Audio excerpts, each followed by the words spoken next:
Bill Chapman, Secretary. And to my left. Felicia McMillan, Community Manager. Jody Davison, Director of Operations.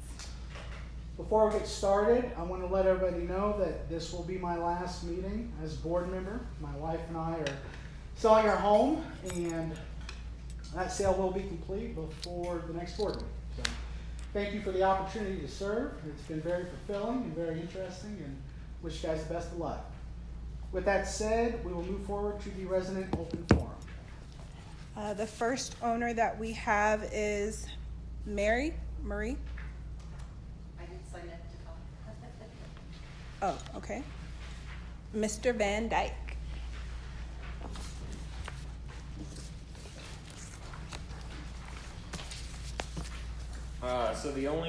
My name's Joe Van Dyke. I'm in the Bar Arbor, Hampton Glen community.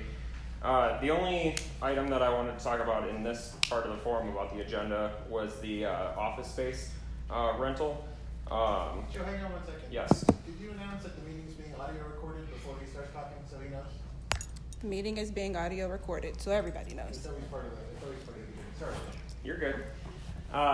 The office space, we're looking at that lease tonight and whether or not it should be renewed. Just a couple comments. Number one, it's not required anywhere in the management agreement that we provide CCMC with office space. We're spending $20,000 per month on this building. That's a lot of money.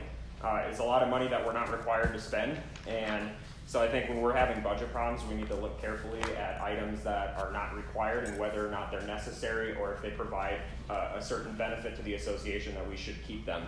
I understand it's a 10-year lease that we're looking at.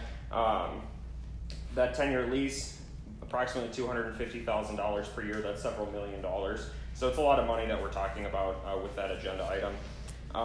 We could potentially find office space other than this building that would be cheaper. CCMC has 5 people that they employ to work for Providence. 5 people can work in a much smaller office. The main benefit to this particular facility is this room right here, which we have board meetings in every other month. So $40,000, and we have $40,000 for 2 months, and we have a board meeting here. We have some committee meetings here. We have to think about whether or not that money is actually justified, because we could rent a space, a one-time meeting facility, for a lot less than that for those types of events that would require a room such as this. But there's also other charges that go into this building that are on top of that lease. So the management contract talks about certain things that we don't have to pay for that's included in our management fee. Some of those items are included if we do them not in an association office, the way the contract is worded. So we pay for things like mailings and postage and office supplies and things like that actually our contract with CCMC says that we would not have to pay if they were not done in an association office. So actually the amount that we pay for this building, you have to consider what we're spending on office supplies and mailings, and everything that's done in this office that we pay for adds to that cost. And the contract specifically says that we are not responsible for those things. Just a couple examples: office supplies, we spend $17,000 per year.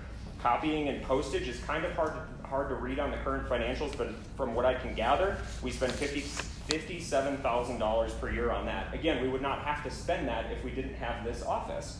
The telephone, $16,000 per year. Again, the contract specifically says we would not have to pay phone services if we didn't have it in our facility, this is our facility, so $16,000 for the phone. Cable, we have cable here. I'm not 100% sure why. That costs almost $6,000 per year.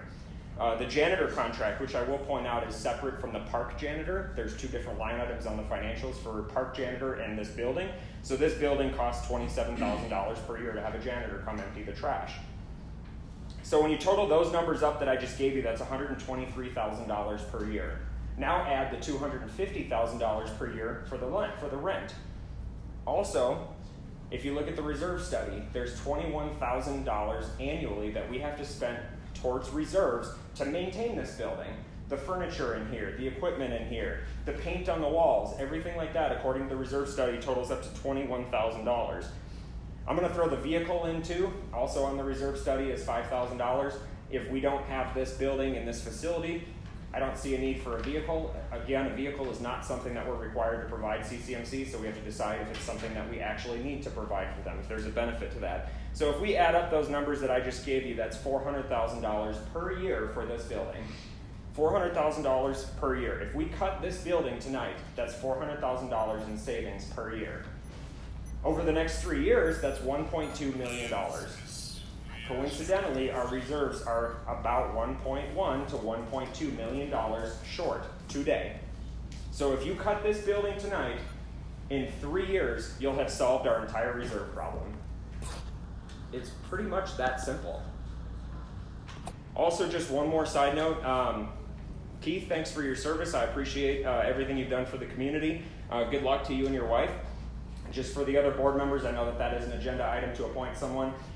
I am in 3 years, you'll have solved our entire reserve problem. It's pretty much that simple.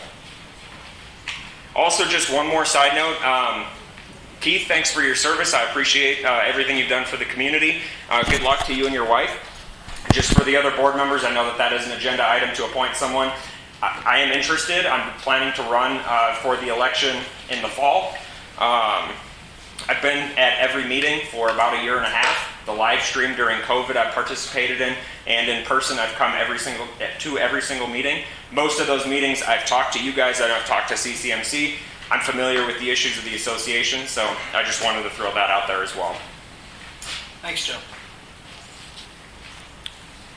Next homeowner, William and Dorothy Petrie? No. No?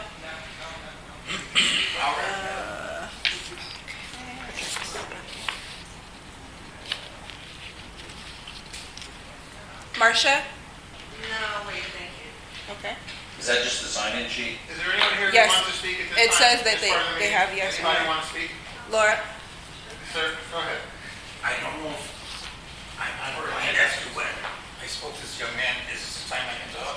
Based on what you told me earlier, it'd probably be more appropriate at the end. This one is for items that are on tonight's agenda. Scott?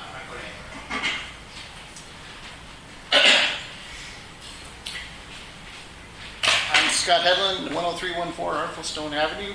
I'm very familiar with this Katie lady over here. But it confused me a little bit why there's two agendas. And also, I'm going to bring up again, the agendas don't comply with the statute. Because you have, board will consider. What is consider what? Consider to approve, consider to go to lunch on this item. It has to be specific according to the statute. So it should say like consider to approve would be a lot better than just consider.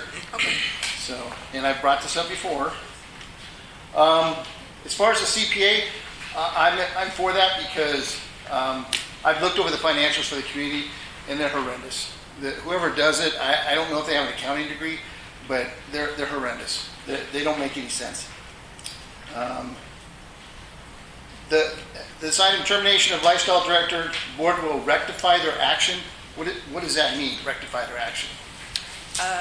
So I can go over that after. Okay. Your stuff on here doesn't make any sense because it just, according to this agenda here, you're just going to consider all these things. It doesn't say you're going to take any action on anything. And this is on you, not on them. So you need to really read the statute. So that's all I have for now. I'm sure I'll have some at the end. Thank you. Scott, I think when you say two agendas, there's one that's the agenda. No, they're both don't say what action is going to be taken. All they The other say one's is like a cheat sheet that at least it puts together for homeowners to kind of get a better idea about what's going on in the items. And we shouldn't be doing the cheat sheet, we should be giving them the actual agenda if that's the case. Well, they have these actually. The problem with the cheat sheet is it's as worthless as the agenda because when it says board will rectify their action, what does that mean? Even if she explains it, the agenda is supposed to be clear on what action the board is going to take.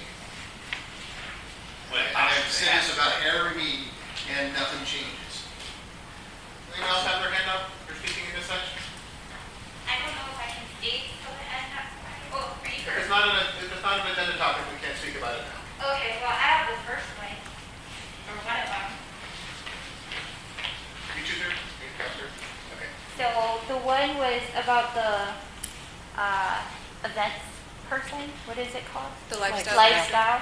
So I would like to see a change with that and go for the CPA because, as it was said, our financials are in disarray. And I think having an actual person working on them, who that's their main focus, their job position description, I think would do our community justice and due diligence.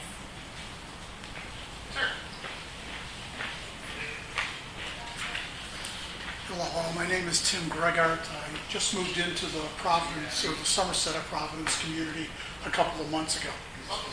And I find it very nice to be a part of that community and the overall Providence area. It's very beautiful, very nice. Thank you all for your free work, because I know it can be time-consuming and very laborious and very unfruitful at times. I've been on boards of directors for about 25 years, albeit in Southern California. The one thing that comes to mind in my early time here is security and the overtone of crime that's occurring in this immediate area, and if anything is being done about it by the association, or if they can do. Just to be clear, we don't have security, we have courtesy patrol. I got you. Okay, I understand. We can't do security and more concierge and all of that. I get it, yeah. And so I was just kind of curious about that, if there's anything that we can do as a community to not stop crime. We can't do that, but we certainly can maybe use our resources to dissuade it or move it down the road a piece. We'll know a lot about that if you want to catch them after the meeting. Okay. And I can also provide you with a follow-up as well. That would be fabulous, yeah. And I'd also be interested in the background, if it's possible, for the change in concierge services from Securitas to Marksman. Without knowing anything else, I congratulate the board for making that move. I've dealt with Securitas before. And then lastly, just because I'm new, I think it would be great if I could have a map that showed all of the different sub-associations and where they're at. So I We can. got one for you right on the Oh, table. it's so nice to get. Yep. Okay, I'll grab it on my way back to my seat. And also, with the issues on the agenda, we used to alleviate some of the issues that I'm kind of hearing right now by publishing the agenda in advance. And making it, okay, so I'm kind of new, maybe I didn't hear or find out what that distribution policy or procedure is, but it's great, and I'm glad that you're doing it already. Awesome. Thank Well, you very thank you. much. Welcome.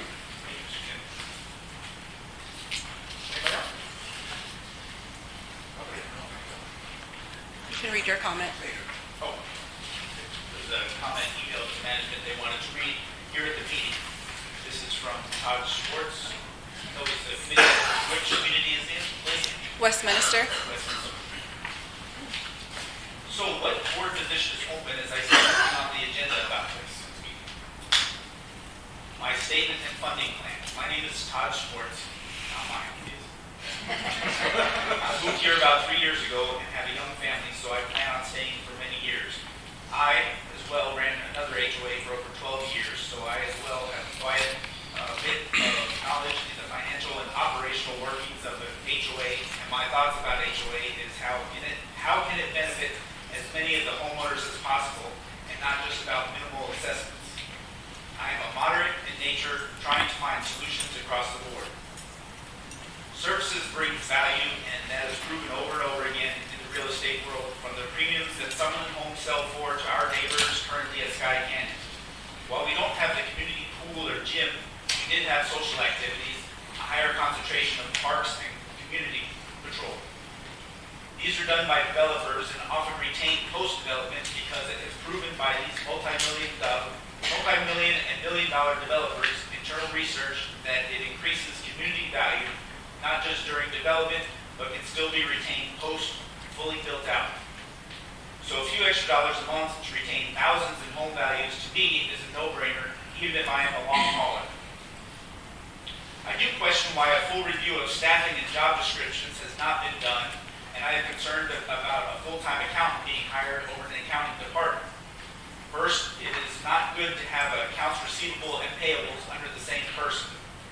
I also question why a large budget how fully utilized this position would be. I'm concerned about the concept of eliminating the lifestyle director while not doing a full review and seeing if positions can be combined or responsibilities can be shifted. When you run a business, you don't make drastic decisions, but you review and look at how to reduce impacts. As well, it is best when the board finds ways to communicate to the homeowners prior to decision-making on what their thoughts are, so the decisions are best educated.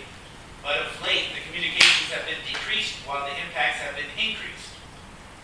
The fact that you have to revisit this shows the lack of respect by some of the board and the laws to protect interests of all homeowners. While I know some people use the propaganda that we are broke or in the hole by billions, I would argue that it's just that, propaganda. Yes, we do have a water leak issue that we are pulling some funds forward to accelerate a repair program, but that should not scare our financial standings with our reserves. While our reserves seem to be large, the fact is that it is only one of the many details about reserves. While at fully funding, it would be over $5 million. The reserves are made up of 100 line items, with many a fraction of 1% of the full funding, and only a few that are around 6% of the fully funding. This is much different than many HOAs that have resurfacing and other large reserve line items that can sometimes be north of 50% of a fully funded reserve, which would wipe a reserve out in a single year, in any single year. For that reason, there is no reason to fully fund the reserves, but per law, look at other funding models. I would actually say it would be fiduciarily irresponsible to race to put so much money in reserves so quickly as no real need would ever exist for such a fully funded reserves. That is why NRS only says the reserves need to be adequately funded, and the reserve specialist report has us currently meeting their needs and above their recommended minimums. I am submitting an alternative funding model that is far above baseline funding, show we never drop below a $1.9 million in reserves in a few years, leaving plenty of money for other out-of-schedule projects to be addressed. The one plan actually shows no increase in our reserve payments until 2026, and then only increases to that funding by 8% every 5 years. That helps stabilize assessments for 5-year long periods and create certainty. I'm about smart spending that brings value to the community. While some people might disagree what that spending means, it also means striking a fair balance of all homeowners. The fact that the HOA has only one increase in over a decade, I find controlling our spending being pretty good, as we are below inflation while increasing parks and repairs. While some people might get some things they want, those same people might not get everything. Finding a fair balance of social events is key, while possibly restructuring some of the smaller events to be less or no subsidizing. I believe the large events are key to a healthy community. I bring a perspective that might not be brought to you by a financial committee that is often made up of one concept or goal, and that is how to reduce assessments. This is often how you step over $1 to pick up a dime. I rather see our property values and the type of people we attract as homeowners the very best, and that often means doing a little extra as an HOA and making the community special in certain ways. Thank you.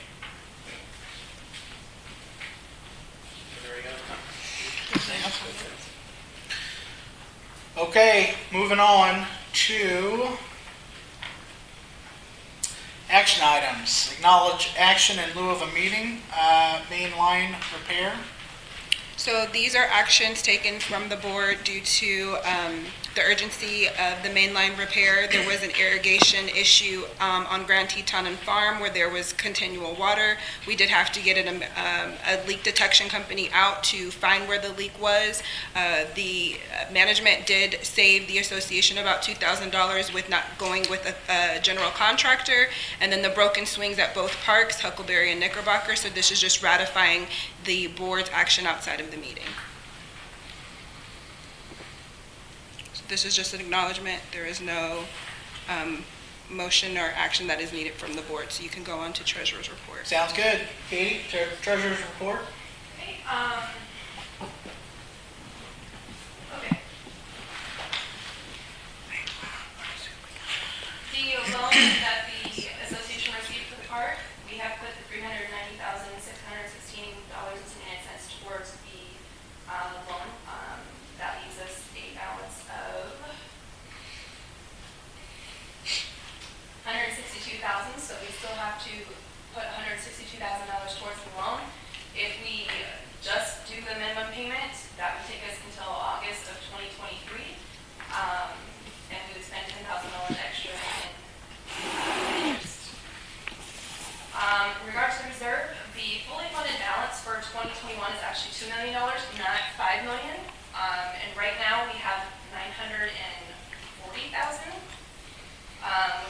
actually $30,000 lower than we were this time last year. So it's very important that we do start putting some more funds into the reserve. If we were to do a special assessment for this year, it would be $214 per property. If we do not put any extra into the reserve, that number would change to $229.45 next year.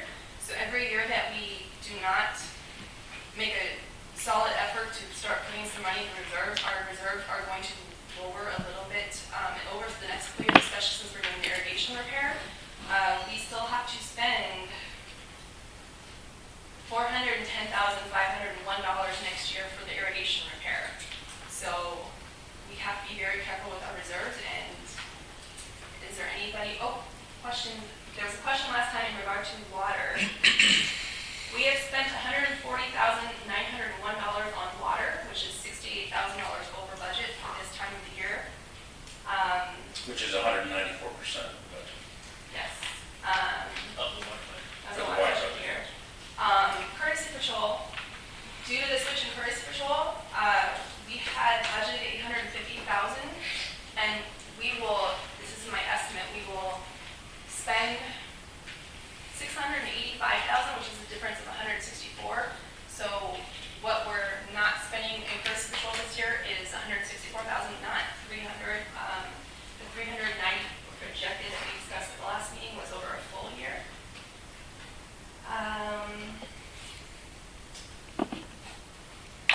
We are over on office.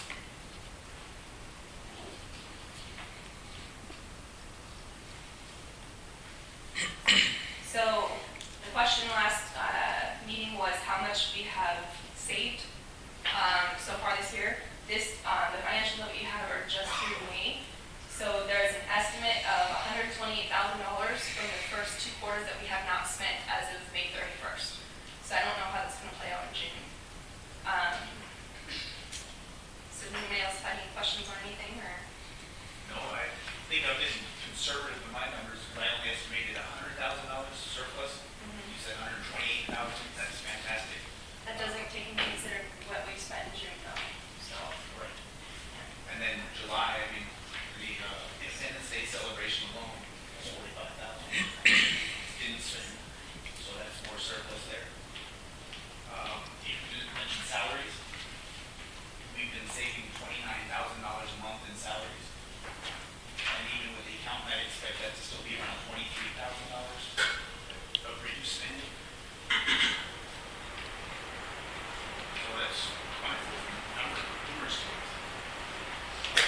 By the end of the year, I estimate $272,000 in reduced spending for salaries.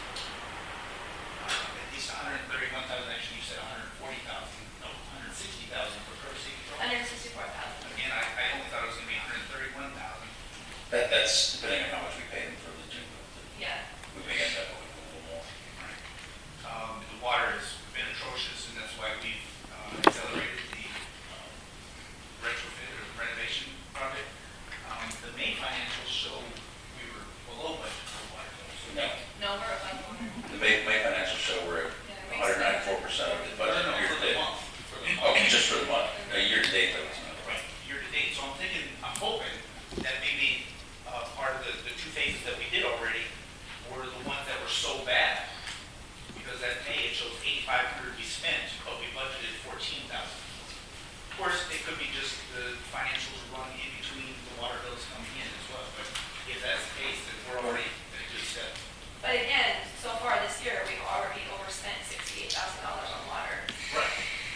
And we've overspent significantly on water since 2017 at least. Again, there's nothing we can do about that, but by Right. accelerating the renovation project, we're going towards the black, and we won't be spending that money anymore. If you do the math, you said I'll use my conservative numbers, 100,000 surplus so far, 272,000 for salaries, 131,000 for courtesy control. That's 500,000 right there. But you're not looking at what we're overspending on. Because we're overspending on water. I mean, maybe what's the thing we're overspending on? We're overspending That's on where I water. got, yeah, the 100,000 surplus that we have so far this year includes all of that.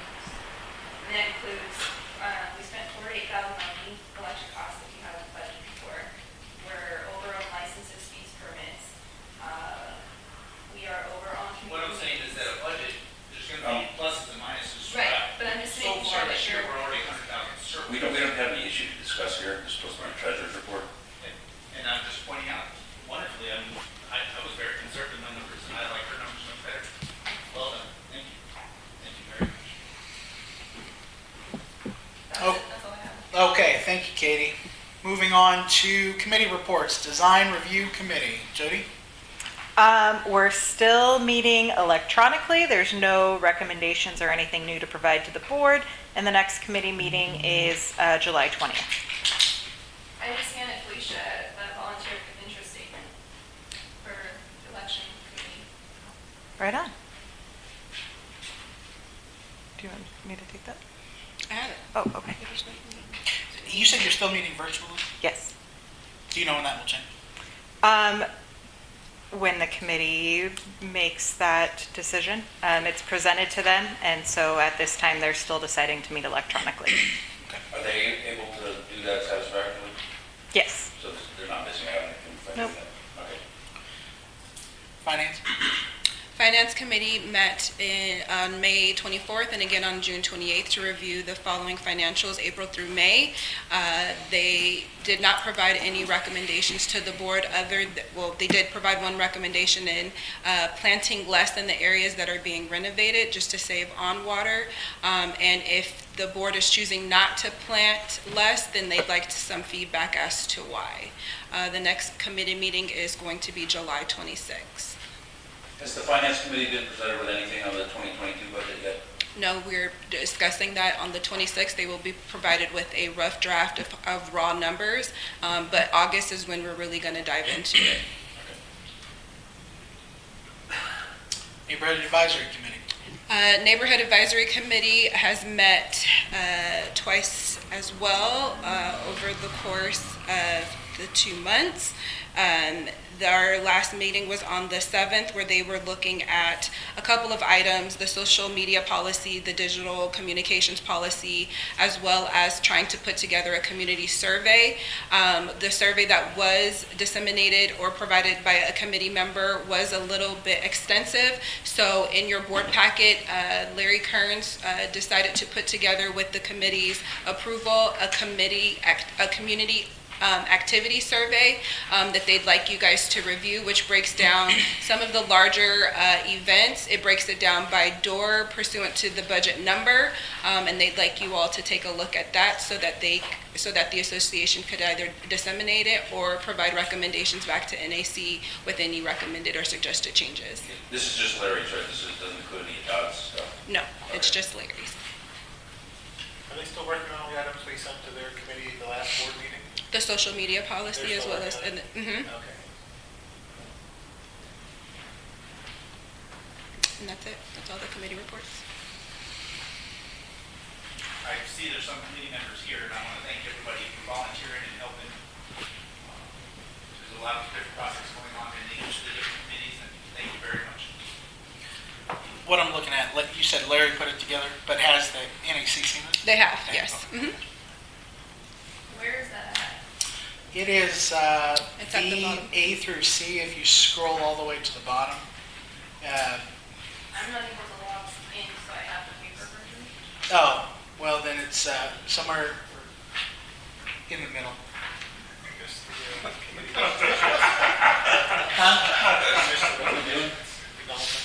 We haven't gotten it yet. It comes before I'm on.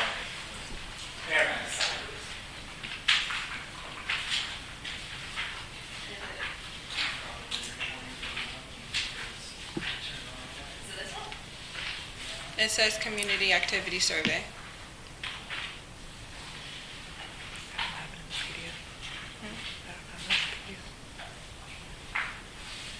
We're not, no.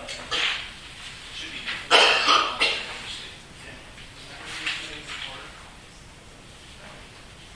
Yeah. Okay, so we're not voting on it. Right.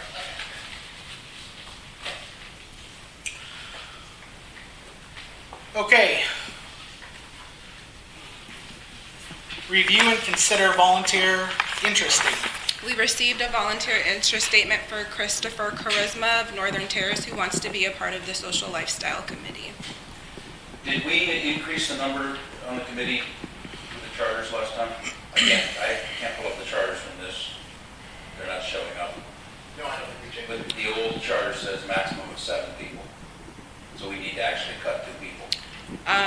There's a lot of individuals that I can see on this that have not participated. They're still officially on the committee then? Correct. Okay, can we remove them then? You can't, yep. I mean, Jeanette already resigned, so she's gone.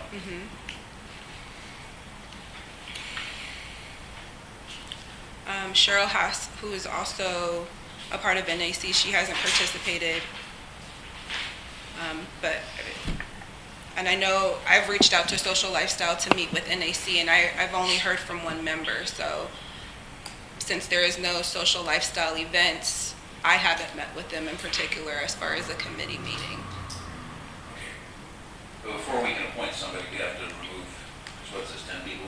So if Jeanette is resigning, then you can put him into Actually, Jeanette's instead of putting position. this person on, we need to remove one more.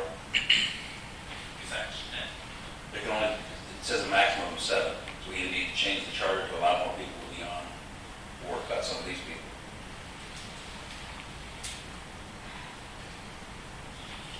Make a motion that we table this for the next, postpone this to the next meeting. There's a motion to postpone to the And- September meeting. Second, and in the meantime, can you get a list of people who are not participating? Yep. All in favor? Aye. Any opposed? Any abstain? Can we not vote on the election committee interest when we just received? It's not on the agenda. We just received it. Yeah, that's further on. Okay, moving on to acknowledgement of committee member resignations. So you have three committee members that are resigning from various committees. So the board just needs to acknowledge and accept their resignations. Just out of curiosity, Linda Burks and Marcia DiBiago are not listed on the, as members on the agenda for the last NEC meeting. So are they actually still on the committee? Marcia Dubiago is a part of the Finance Committee. Linda Burks was a part of NAC. We have Marcia resigning from the It's University. about IC on this one. She's resigning from. Linda Burks is resigning from NAC. Marcia Dubiago is resigning from NAC as well. Right. Jeanette Hennigan is resigning from all of the I'm three. saying, on the agendas you send out for the NAC, Linda and Marcia weren't on there as members. It looks like their resignations came in April and May, so maybe that was why, because they already resigned, she didn't have them on there. Yes. I don't know. Doesn't matter. I still think they need to resign if they're not on there. Is there any reason all these people are leaving member advisory committee meetings? They're not committee groups? I know in specific, one is because of health issues.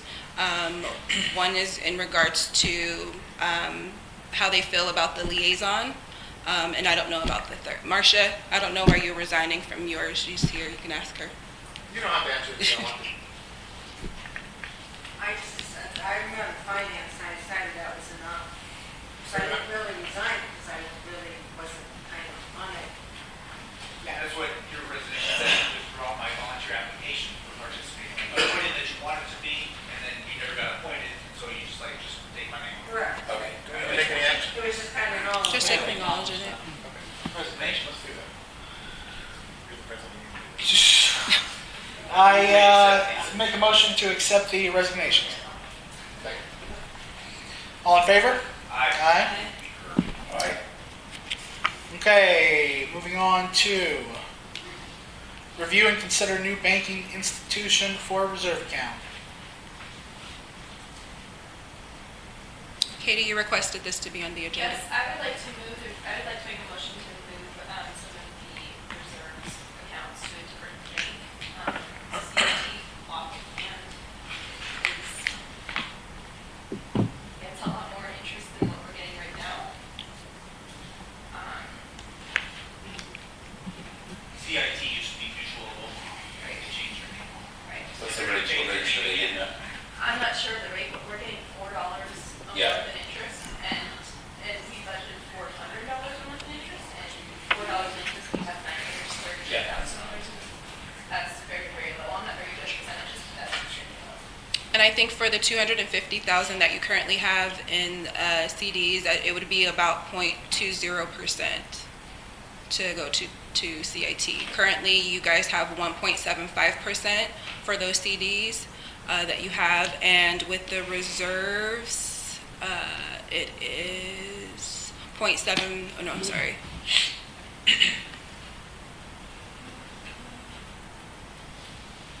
0.1%, yeah, with Wells Fargo.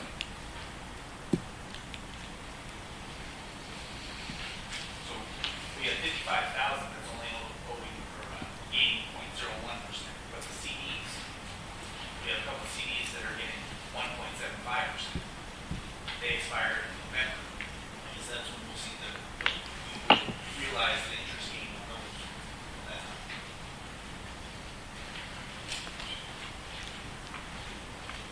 Is the budget interest so much higher just because the banks have cut their interest rates? I believe so. I mentioned in the email that when Katie requested this, is that I used to think that we're getting these large amounts, 1.75%. I see that we are on like $400,000 of the money. Today, I heard from Rob that, or George Lacey at CIT, and he was talking about how interest rates are just so low right now. And so everybody says, well, what are we supposed to do? And he said that maybe your money will be better spent instead of sitting in your bank account where it's losing money, essentially inflation, to spend it on projects. Because again, because inflation, construction projects are going up. That if you pay for something now, then you're actually gaining money than paying for it in a year or two when it's skyrocketing. You should stop talking to this guy. There's no money to be gained. It is 4.27% is certainly better than 0.01%. There's no doubt. Also, I'm looking at this chart that was dated May 18th, and it has different numbers than the financials, which are dated May 31st.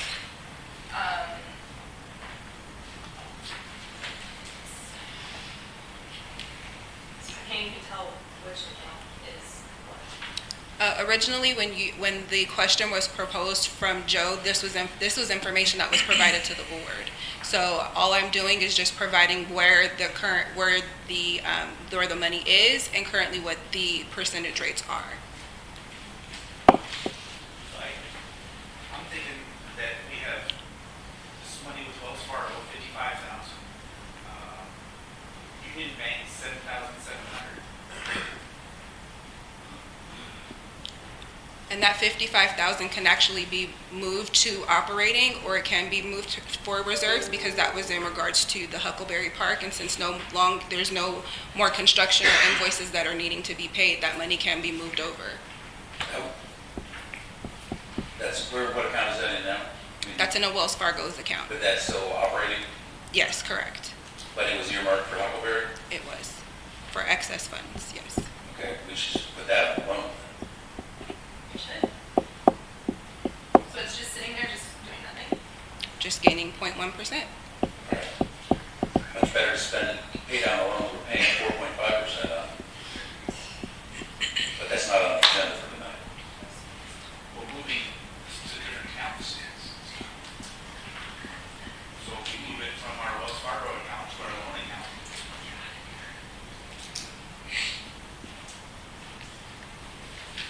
Management, can we do that? I'm sorry, I didn't hear your question. Can we move the money from the Wells Fargo account to our loan account? You can, yeah. Are we gonna issue because it's not necessarily on the agenda? I would prefer that it be something that is on the agenda for transparency purposes, yes. So, We can motion, but however, there is a motion to change the banking account. There is no second for discussion, so. I second that, at least reach out to banks to see if we can get a better rate than we're getting now. Alicia did, and she said. It's 0.20, What are we getting now? correct. What are we getting now? Only one basis. What, Depends on which account. If you scroll down on after the memo, there's all our accounts broken down to where they're at. so your master reserves is 0.1%. Your CDs are 1.75%.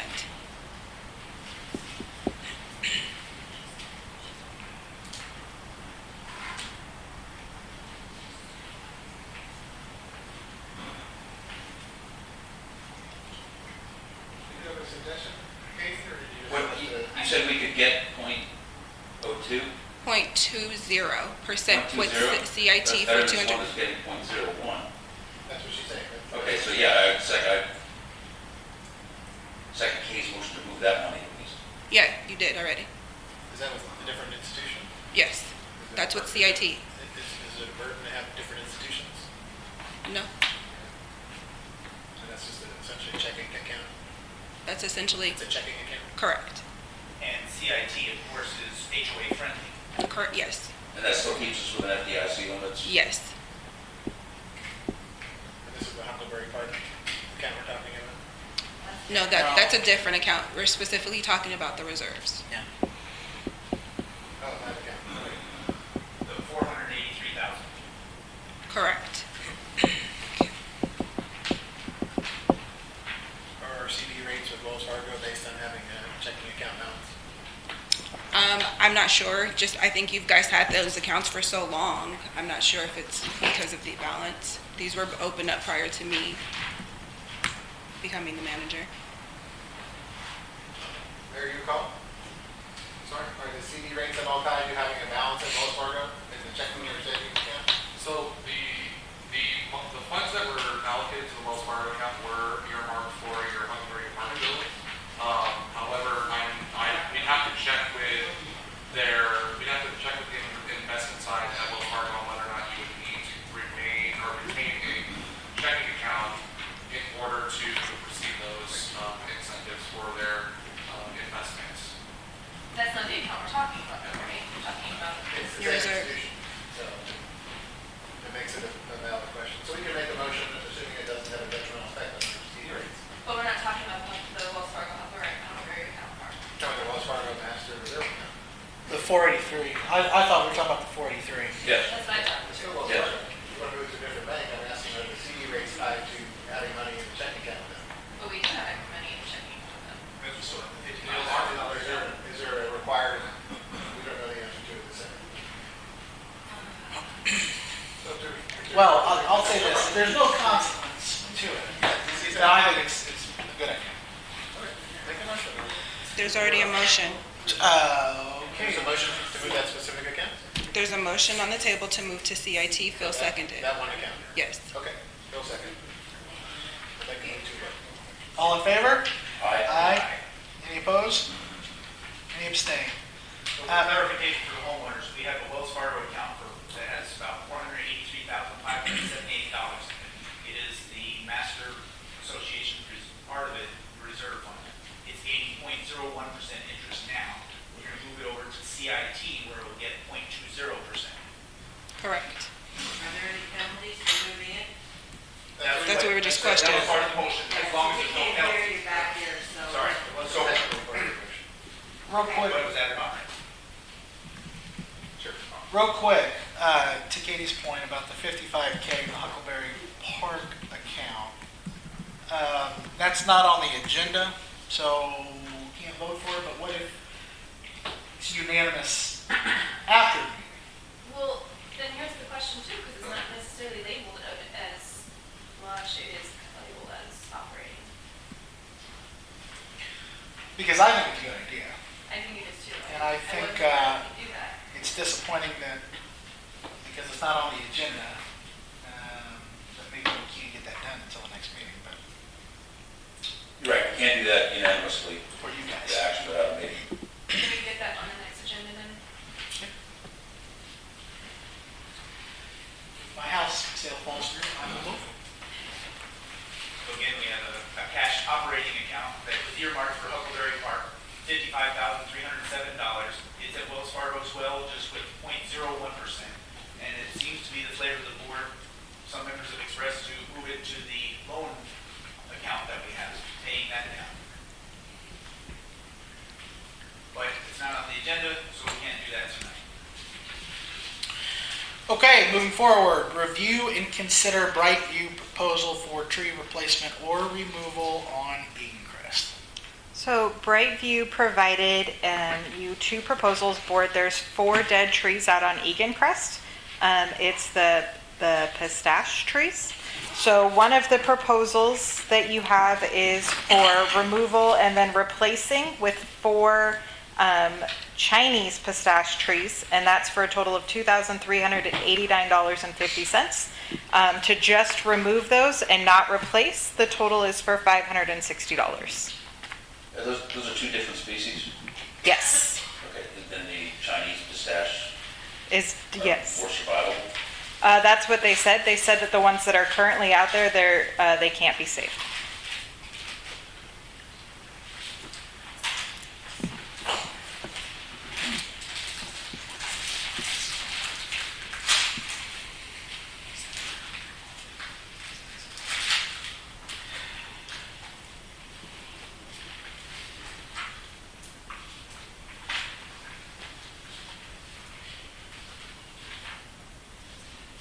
I would move to postpone this till I get a chance to go out there and look at it to see if we really need trees there or not. And we can do it by email afterward. Question. Where are those trees located at? These trees are along Egan Crest on the west side of Tualatin. I'm sorry. They're right outside of the office. Right outside. So if you're directionally challenged like I am, yep, right when you walk out, you can see 4 of them. Tracy, your opinion that we need to replace the trees? It's in my opinion to take the direction from the board, however you choose. Since it's a well-populated area, I assume that some may want to replace them at that, but I do also understand that the board's saving money, which is why I provided the proposal of just removing and not replacing. Long diplomatic answer. And the finance committee wants us to reduce the plants that need to be watered too. I actually put just a good amount to that in. It's not a lot of work. Is that a motion? Well, we can definitely vote on it. There's a motion. There's a motion to postpone on the table. But it was never Did I seconded. move? You did move. Okay, I withdraw my motion. I'd like to make a motion to remove the trees and not replace them. Second. It's not a park area, so. So these trees, they're along the street, between the sidewalk and the street. There's not a lot of area to grow. But at the same time, there are some trees that look beautiful in those areas. You can always plant them later. Yeah. Yep. Question. You sawing them off at the trunk? Yes. Okay. Mr. Hold on, Mr. J.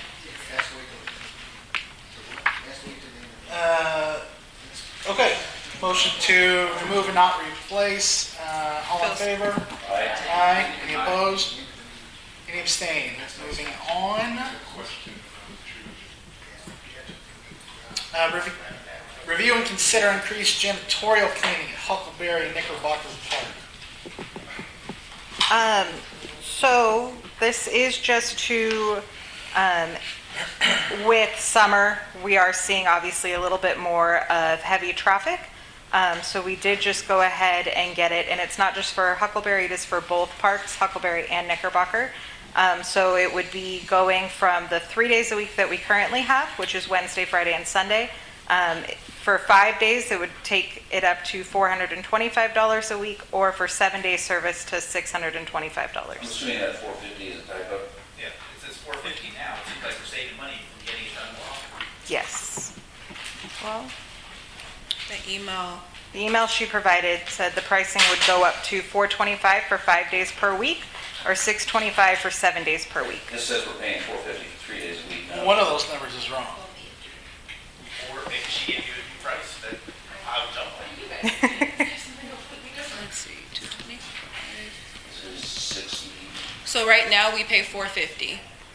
For 3 days a week? She's offering us 425 for 2 more days. I move to take the 425. Is that the correct, Well- the same part? That's the email that she sent, said the pricing would go up to, She's saying, somebody's thinking of the wrong numbers here though, so we should get that clarified. I can absolutely. That's probably $525, but we should get it clarified. Yeah, that would make sense. Yeah.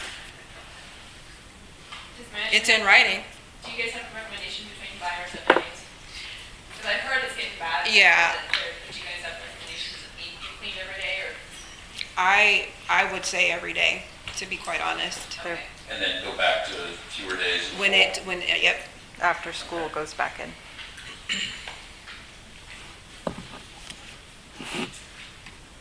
I think 7 days a week is a good idea.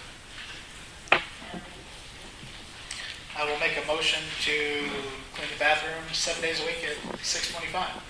Second. All in favor? Aye. Any opposed? Any abstain? Okay, moving on. Review and consider Easton Place sealed bids for reserve study. So Walt does have those. We were provided 2. Management did go out for the required 3. We only received 2 back. Per NRS 116, we do have to do these every 5 years. So Walt, as you open those, if you don't mind saying who you have and their pricing for it. And then it's management's recommendation to have us do a comparison sheet and then either review over email unanimously or do it at the next meeting.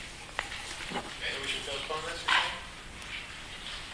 or Need be. Yeah, I mean, you guys can go over the numbers, and if you have questions, then that would be management's recommendation. But if one looks like it's going to catch your eye, you don't have to. So the first one I have open here is Better Reserve Consultants. This is for Easton Place, which is a benefited association of Providence. That means it doesn't have a sub-association like most all the other ones. Easton Place, Knoxford Commons, they don't have their own board of directors, so the Providence board oversees them. And this from Better Reserve Consultants is $550.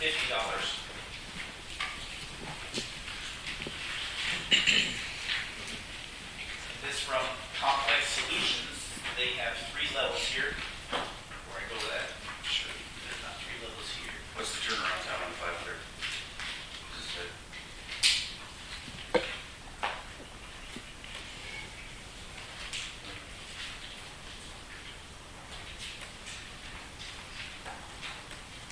I do not see that it does, but I do have a copy here for everybody.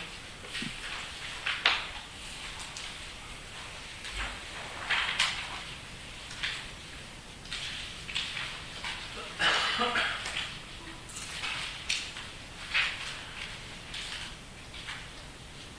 don't immediately see it. Here from Complex Solutions, they have 3 levels. Level 1 is a full or first-time reserve study, which this is renewal, so I don't think that we need that. They have 3 prices as well. 7-week turnaround, $600, 5-week turnaround, $750, 2-week turnaround, $1,000.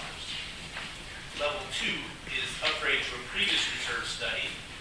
7-week turnaround is $500, 5-week turnaround is $600, 2-week turnaround is $800.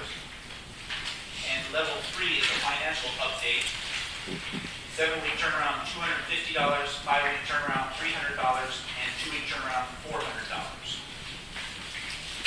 And there's one copy here.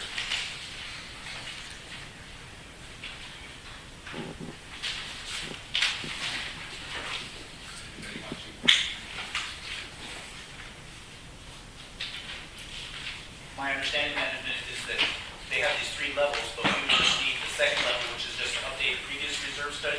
Correct. Correct.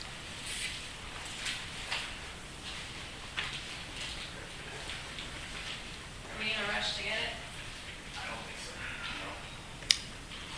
I mean, just considering for budget purposes, excuse me. 7-week turnaround. Yeah, 7-week, turnaround for, and it would be update to previous reserve study, $500. It's the same, pretty much. Yeah.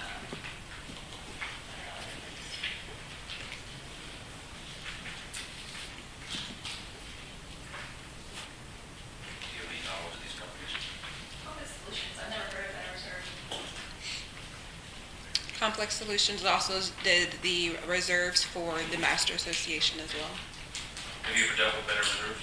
Not Better Joe, Betterly, no.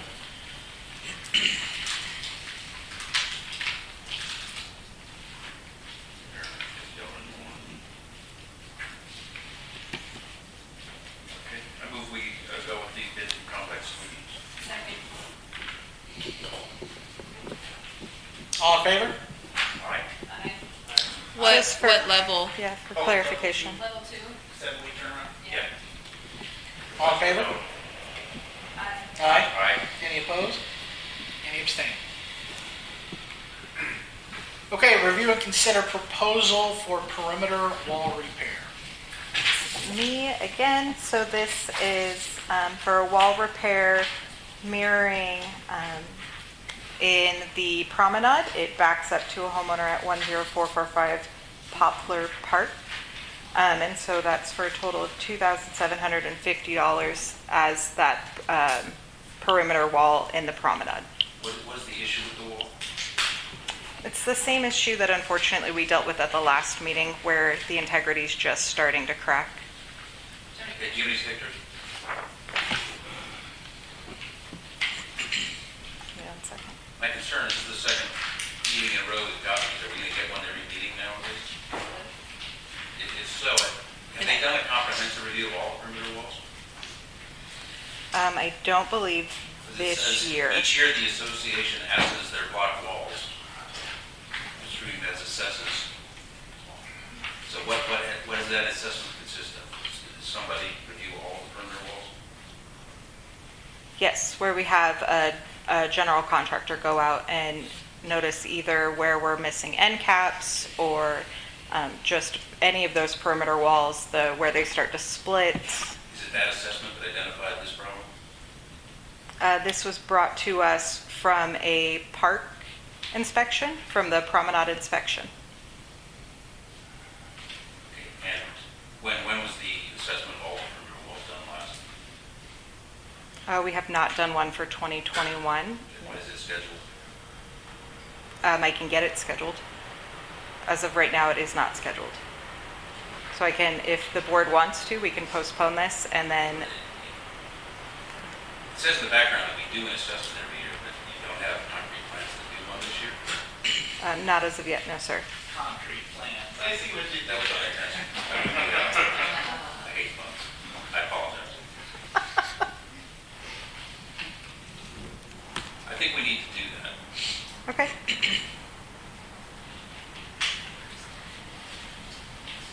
I would like to either go out and see this or see pictures of it at least before I approve spending money on it.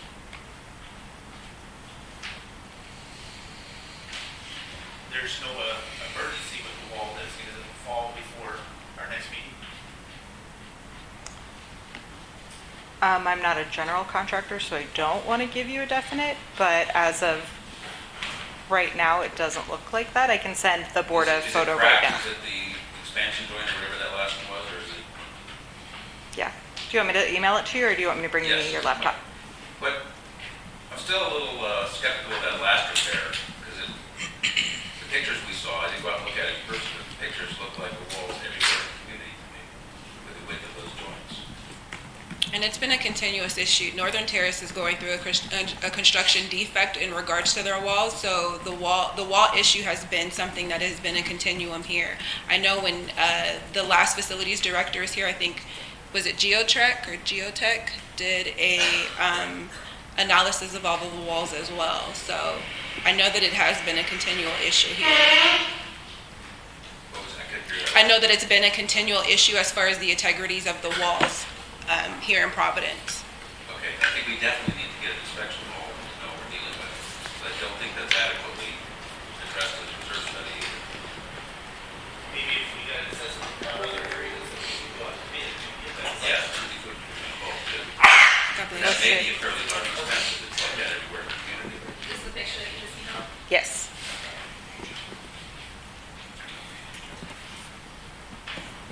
Oh, yeah, that's not good.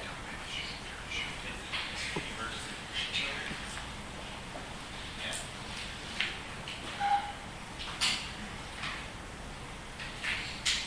So this isn't even the large center blocks, but little bricks on top of it.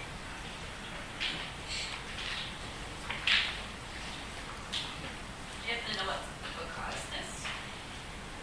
I don't. We did have the landscapers out there to ensure that there wasn't any water damage that would have been an issue.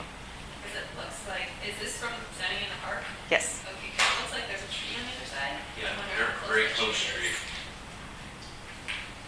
that you mentioned Well, that, cracks are is that a top. owner's house? Correct.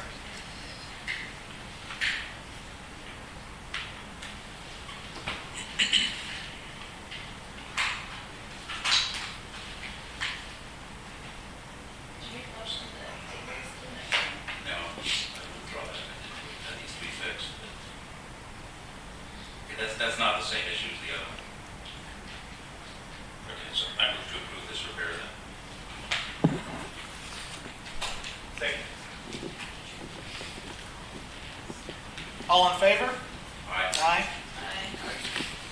Are we also directing management to get the assessment for all of them? Yes, I took it as such. Well, great.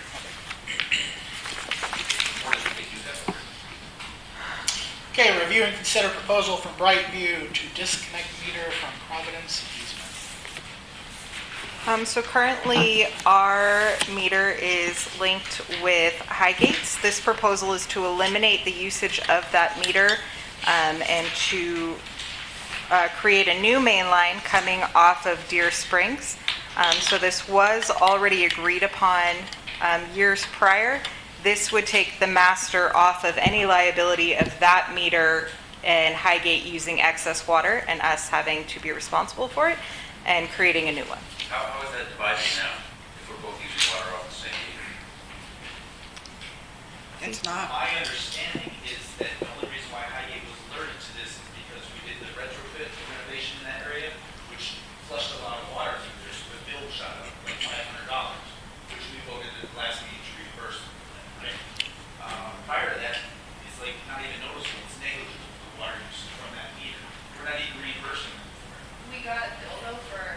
That's what that bill was for. $750, but added that we were paying the full amount. That was one of the reasons why I was questioning it, is because there's no water from Highgate on that meter anymore, or it's all Providence. So the bill was $538. It wasn't $700. It was $538, and it was solely just Providence's water at that particular time because we were doing the retrofit in that area. She's asking, Oh, I'm have you sorry. ever used water from the? So has it always been like that? It hasn't always From- been like that? From my understanding, it Yeah, has, from our yeah. understanding. So Highgate's been paying for Providence water all these years? But It's negligible been, amount. yeah, they've never requested reimbursement up until this point, from my understanding. I don't know if past boards have seen this, but since I've been here, this is the only time that I've heard of this issue. What's the actual location of the meter? It's inside of Highgate on Glacier Mist. And it's something that a landscaper would fix and not like. Correct. That's why you have the Brightview proposal. What areas of Providence does it serve? The outside, so right outside of Highgate on Durrell. Okay. So $7,000? So my thought is, Okay. even if they ask to reimburse for it, we can reimburse them for it if it's $100 a month. Okay, no big deal. Rather than, How do we know what portion is theirs and what portion is ours? We never know. but I'm saying that the amount is so small. I just How have to do look if that's a normal amount to pay, so. How do you determine what the amount of Highgates is, and what I Providence just looked at it, shares? like, hey, is that normal? Without splitting Is meter. it normal amount to pay for the attack?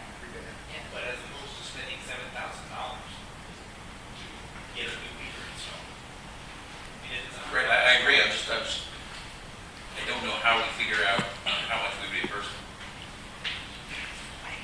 My thought is that they never asked for reimbursement before because it's such a small amount. They only noticed it because we used it for that renovation when we put so much water through there.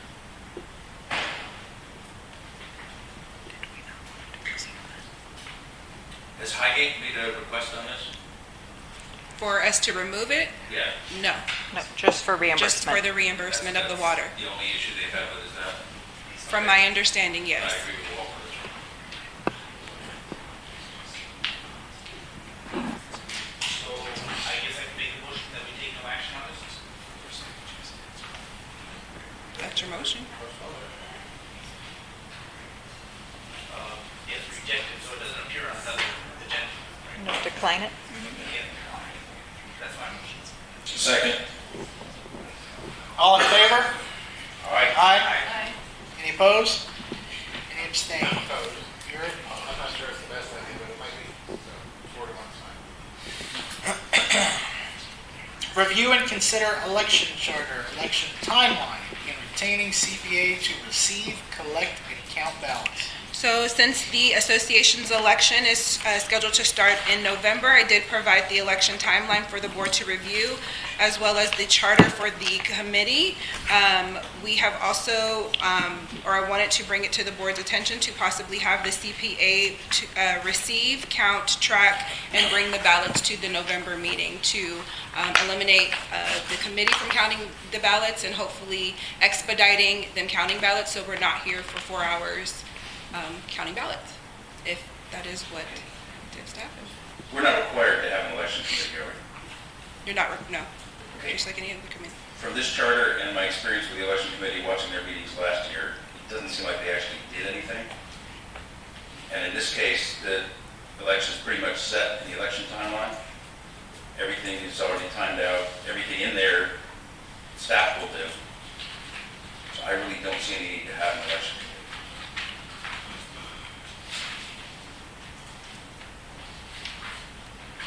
Last year, for example, I watched a couple of meetings, maybe just 2 or 3 people max showed up in meetings. They talked a lot, they didn't really do much of anything. And if you read the charter, it's very vague. There's nothing concrete for them to do. I think in the past, the election committee, again, didn't happen last year, like you said, but they would decide on what events or opportunities. All that's already set in the election timeline. All we have to do is approve that election timeline, and staff can take it without having to deal with the election committee in those meetings. It's just a distraction for them. But here it has meet the candidates. Last year, we didn't have a meet the candidates. But the meet the candidates, we did the video recording. Right. Which I'm not sure, on here it says meet the candidates, and in some places it has it, then in parentheses, recordings. That's what Or I'm saying. video, so, but In previous years, we regardless, had where the candidates were all here present, homeowners could show up and Yes. ask them questions. I would like to do that, but I don't think that takes a committee to do either. It takes Felicia scheduling. Right, so if we just, the board direct Right. residents to do that, we can do that. I guess it's just, in committees, it's just getting more homeowners involved. It's getting more homeowners involved and wasting time. It's not, there's no functional purpose for it. And also, with just the committee, it's not the board who may be running for re-election, we're making those decisions. If you look at the election timeline that Felicia submitted, it's all done. The only decision we have to make is approve that timeline. Can I say something as a member of the election committee? Last year was the first time we had an actual election, and I've been a member for 5 years, so there was no reason to have the committee. You're right. There, but now that we've had an election, maybe you should, before you disband it, you might want to take a look and see if you have more than 5 people running again, whether or not you might need one. That's just a suggestion. Right, well, my point is that from reading that charter, it doesn't really outline anything for them to do to me. Make a motion to vote on it. Okay, I move that we do not have an election committee this year.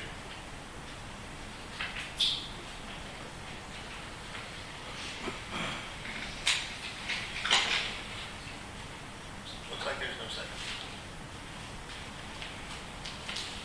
Anything else we need to do with the election committee?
Okay, starting with number 1 there.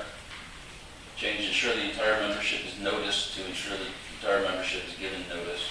It's a syntax thing. I would eliminate number 2 entirely. They don't search for candidates, they just, candidates send in their application. 1 and 2 are not their responsibility yet.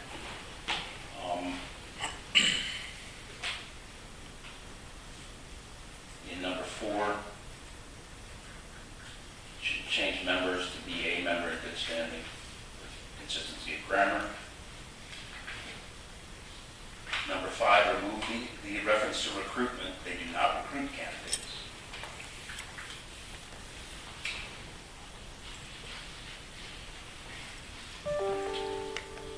6 and 7, it talks about the meet the candidates night later on in the timeline, and I'm just confused whether we're actually going to have an in-person meet the candidates night or do it all through videos. My preference would be to have both. That needs to be clarified.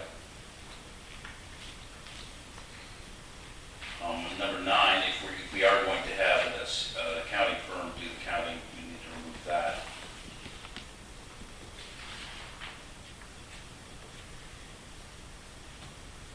10, I don't know what election records that refers to.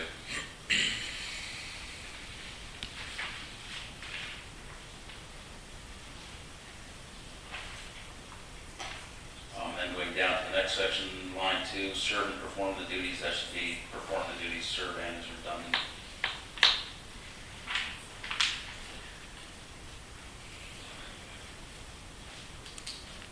Number 5, keep all committee work and discussions confidential. That should be taken out, especially in view of the fact that the meetings were streamed on YouTube last year. I don't think anything there is necessarily confidential. And if they are meeting, then any member has a right to go to those meetings.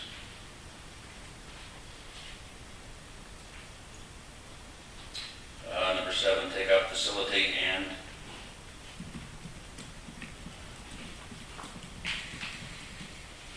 Communication shall be, all those words are capitalized, they don't need to be capitalized. Number 8 is unnecessary.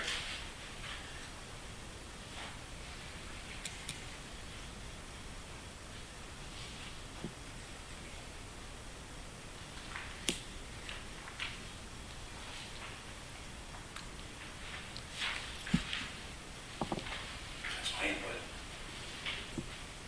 I don't disagree at all. Very good suggestion. Oh, there's also no mechanism in there for appointing the committee. How do we do that?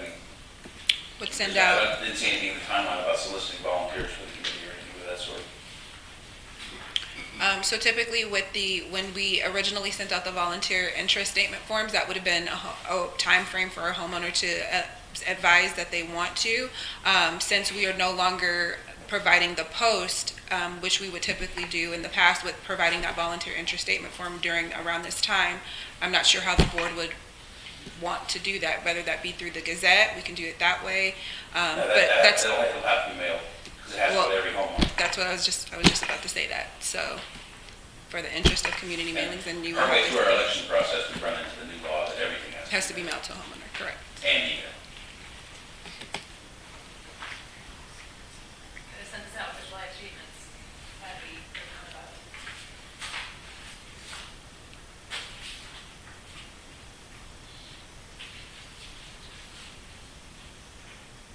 So we want to spend $2,000 on a postcard to be sent out to the homeowners to get 7 volunteers eventually.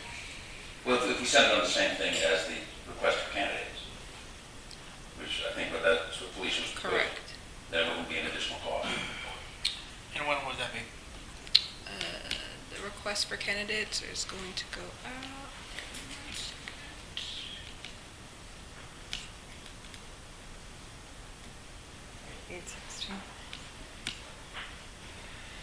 Per the time.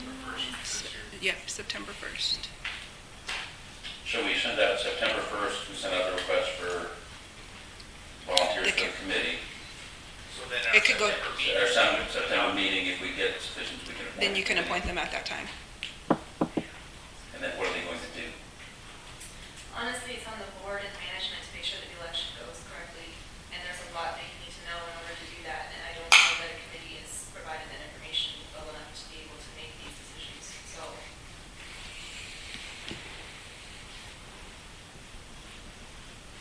What decisions did they make? They didn't make any decisions last year. Well, no committee makes decisions. They only provide recommendations. They didn't really make recommendations last year. You met with them and you told them how the election was going to go.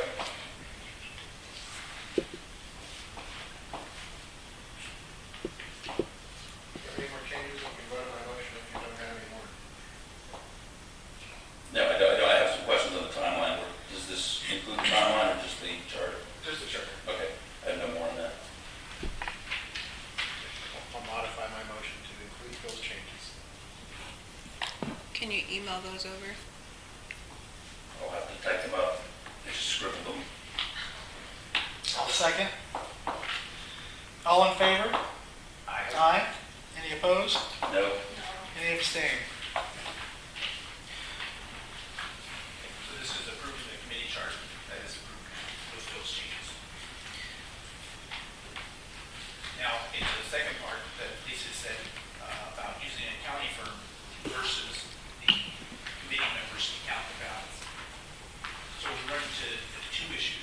We had, at the election day, 3 committee members counting all the ballots, took hours. Also, there was a removal election last year. We had the counting firm here, 2 people counting all the ballots, took hours. I think that's a disservice and completely wrong in every way to take so long. And it's only, not disparaging anybody who's doing the work, because they do the work as fast as they can, properly, and make sure everything's documented, et cetera. So I like the idea of having an accounting firm come in,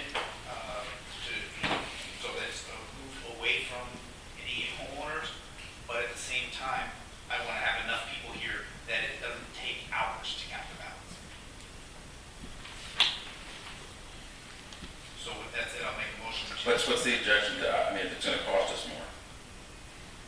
So we have more Maybe people. for the homeowners. Homeowners, that's who we work for. Right, but if a few hours, So you think makes much of a difference? spend a couple $100 and take an hour instead of a few hours. Yeah, let's find out what the cost is before we make that decision. Do you know those numbers already? I know from the recall, I believe it was about $1,000. I think the board set a limit not to exceed $1,000.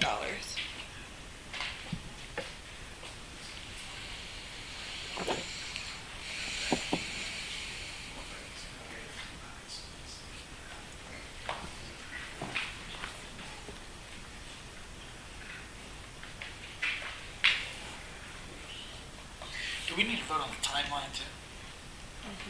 If you guys approve it. But as far as the CPA, then, I would do the same thing as last year. You hire the CPA to count the ballots not to exceed $1,000. Well, you didn't make a motion, correct? I did make the motion. I didn't include the not to exceed $1,000. To hire the CPA. Oh. Okay, can we modify it to include $12,000? If that's how much we spend for the recall, there'll be fewer votes on this. It's not as complex either. You don't want 2 people showing up for $1,000 to count ballots. That just seems like a waste. People do numbers there.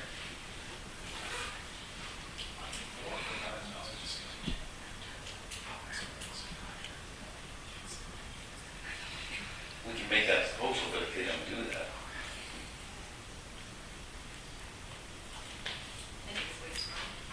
why just have volunteers? I have no problem with that either. Save money and get more volunteers. Provided volunteers show up. Well, when we do the election committee, But the election committee last year got very low participation. it was a different world back then. It had to do with video meetings and stuff. To come here to meet in person, it's a different dynamic. Had to, I'd like to include the participation in front of the meetings and We vote separately. The timing issue on them. I don't doubt that some of those committee members will either run for the board or, Is there an election committee that volunteers to serve on it? The only problem is when we start making the election committee.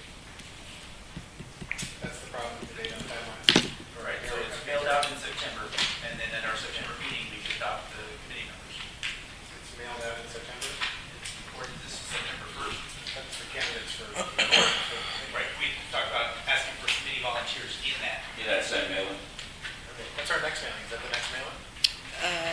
No, well, you'll have your fourth quarter assessments probably statement going out around the same time, probably like the second week of September. That would be later. So I withdraw my motion about using an accounting firm. And make the motion to use the election committee to count the ballots. Second. So you're making a motion to approve this one. So what, didn't say anything about timeline. I'm talking about election committee versus accounting firm. Okay. Do we need to vote on that? Second. Any further discussion on that? All in favor? All right. Aye. Aye. So, timeline? Good reservation on the timeline? I just had one question on the timeline. There's on October 11th, says meet with candidates to review board responsibilities. So that's where you would sit down with management and we would go over what a board member would typically do and outline pretty much what their responsibilities are, go over terms, go over the bylaws, things of that nature. And it's not necessarily everybody with you on that one No, day. it's You're making whenever, appointments. correct, with those That's candidates. something new this year? No? Did you, that happened last year? I did it. Well, that wasn't last year. Okay. There was also COVID, so people probably weren't meeting. I do remember hearing from the prior manager how she had tried to call people, and she had conversations, and there was a couple of people that she couldn't, or at least one in particular that she could never get hold of. They were running to the board, and sometimes management in the past has told where they call somebody up who's running to the board, but they actually thought they were running for their sub-association. There's always that disconnect there. You did miss it. You both have communication with management before you were on the board, so maybe they already understood that you knew the responsibilities and such, so we can have that conversation. I don't remember that being the timeline, I'm sorry. You made a motion to approve a timeline, so you got. Anyway, I second. I made a motion to approve the timeline. Keith seconded. Did you have any other No. questions? All in favor? aye. Aye. Is that for that one? Yep. Okay. Review and consider termination of lifestyle director to hire on-site accountant. During the board's March 25th meeting, there was a motion that was seconded and went through to fire the lifestyle director in order to hire the on-site accountant. There was a complaint that came through from a homeowner requesting that not management, but the board remedy their illegal action by firing a position that was not on the agenda. So the board did want this on the agenda in order to rectify that motion that took place during the March 25th meeting.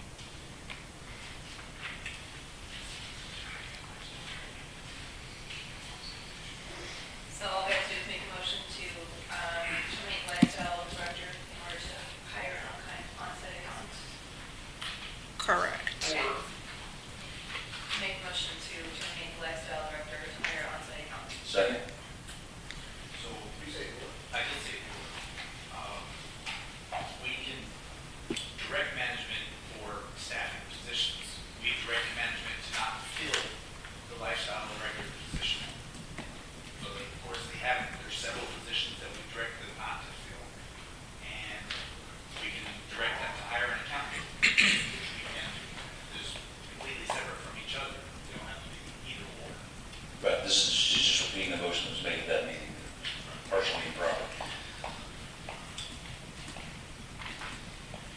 does it matter that this reads like that girl was terminated and not the position removed? Because that girl was not terminated, right? Does that matter? That this is wrong? Well, I think this was to get it. That says termination of lifestyle director. She wasn't fired. She was fired from the site. He just put the word position. Okay. It doesn't make me any difference. But, when you pick apart all the language in here and all the different policies and procedures, if nobody else cares, I don't care. But that reads kind of weird. It reads incorrect. Just the title of the agenda item. I make mention how keep them separate because they are completely separate. Account has nothing to do with lifestyle. You're correct. We don't really need to have a motion to hire the accountant. We've already done that. That was done legitimately. There was one motion. Hire together. You didn't want to hire an accountant. Okay, so it'd be better to do it all in one motion again.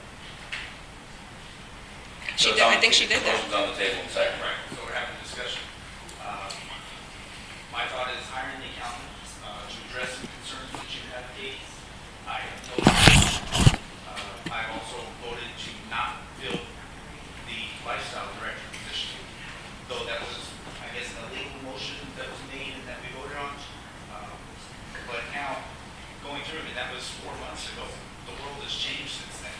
And while I still think the management is directed not to have a lifestyle director, I think they're completely separate. My own personal preference would be hire an accountant and then maybe take, like Tasha, our communications coordinator, and promote her to lifestyle director.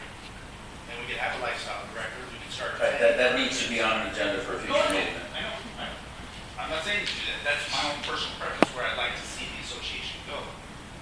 So voting to hire a lifestyle accountant to fire the lifestyle director, I would not vote yes for that, even though I support both things individually. Yes, but what you're saying, like, what, the words you're saying are so logical. It makes sense to do this in a different story. Everyone has their own opinion. It makes sense what you're saying. I don't care if we split this into two separate motions or not. Neil objected to doing that. Am I correct in that? Only because at the time, you said you wouldn't hire an accountant, you couldn't say payroll. Right. And then she added her motion to tie them together. What did we do? Yeah. So we can separate them, is what we're saying. I'm going to vote no on the motion before the board to have one or the other. I went on the agenda. But if we go to hire an accountant, I would vote yes for it. If we go to direct management to not fulfill the lifestyle director at this time, I would vote yes for that. That accomplishes the same thing. This is, the way it's motioned, I feel like it's replacing one with the other. I don't care how we do it. Does anybody else mind if we do it in two motions? I have a question for If Jeremy. we do it in two motions, are we gonna run into the exact same problem last time, or it's Let me not ask- written that way? Let me ask Jerry a question. If we vote on Phil's motion and it doesn't pass, have we not hired an accountant then? We have. Hold on. We've not hired an accountant, correct? Yeah, it's in motion, but the board voted to approve that position additionally by eliminating lifestyle. But if this motion doesn't pass today, have we voted to hire an accountant, is my question. We have voted to hire an accountant. Yes. So we're only cleaning up what? Eliminating the lifestyle director position. So we're not even talking about the accountant today. We were just fixing I don't the- believe so. You don't believe we are? Do you believe we are? I believe you're cleaning up what you did at the March 25th. Is there anything we can do tonight besides a totally new motion not to hire an accountant, which I'm not suggesting, which would cause us not to be able to hire an accountant until the next board No. meeting? No? You can There's nothing ratify stopping. the decision to go with the accountant position and just make that very clear, and you can postpone discussion of how to handle the lifestyle director position at the next meeting. Which would mean then we would have an open lifestyle director position that would not have been eliminated. What's that? Which would mean we would be operating with an open position with a lifestyle. We still have the position, we just wouldn't have someone in it. Correct, like with all the others Just positions. like you're suggesting. You'd like to leave it open instead of eliminated. Correct. Okay, so So it sounds like that's what we have to do. But we And have, there's absolutely no practical difference in those things. I disagree. Okay, let me see if I can do this right. Well, the motion's already here. Then you gotta go back to it. What is it? She motioned that we terminate the lifestyle director and hire an outside accountant. I just repeated the exact same motion as last meeting. It's just that's the way this is written. Okay, so this motion, the way I read it, we're firing that lady we fired before. The position is unfilled, Right. and we're hiring an accountant. Correct. Okay. I'd like to move to a vote. On Katie's motion. One more time. So what we're gonna do, as we just described, if we vote on Phil's motion and it passes, Katie's motion. sorry, we're gonna hire an accountant. The accountant's already been hired. That's already been hired. The lifestyle position remains, but it's vacated in terms of a staff member being in that position. It's just open. All in favor? Aye. Aye. Any opposed? Any abstaining? Okay.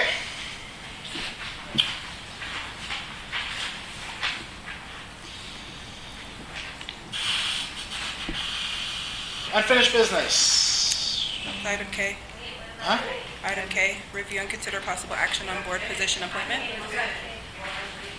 That's not on mine. Review and consider possible action on board. On your, are you looking at your window? What? Item K. I don't have a K on mine.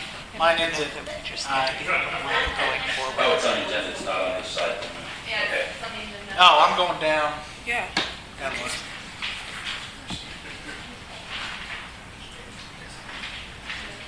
So, Okay. Keith, yo, are you officially resigning after tonight's meeting, or when's your closing? I don't know. Okay, technically, I don't think we can appoint someone unless Keith has resigned. We can. Well, I gave you guys the opportunity to vote for that. And if you guys agree that I should do it, if you guys agree that that's what you want to do, I have no problem. The way I read the bylaws, we only have authority to fill a vacancy created by death, resignation, or... No, I'm not talking about legally, I'm not talking about bylaws, I'm not talking about anything. I sent you guys an email. I said, Right. if you guys agree that I should resign, I'm happy to do that.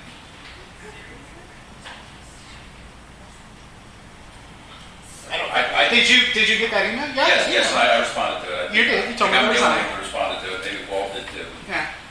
Yeah, I think it would be beneficial if you could resign as of the end of this meeting, and the last thing we do at this meeting would be to appoint your replacement. If these guys agree with it, I will absolutely do it. Because otherwise, we're gonna either have to be unanimous in your replacements before September, or wait till September. You're talking to the wrong person. If Okay. these guys agree, Right. I 100% agree with it.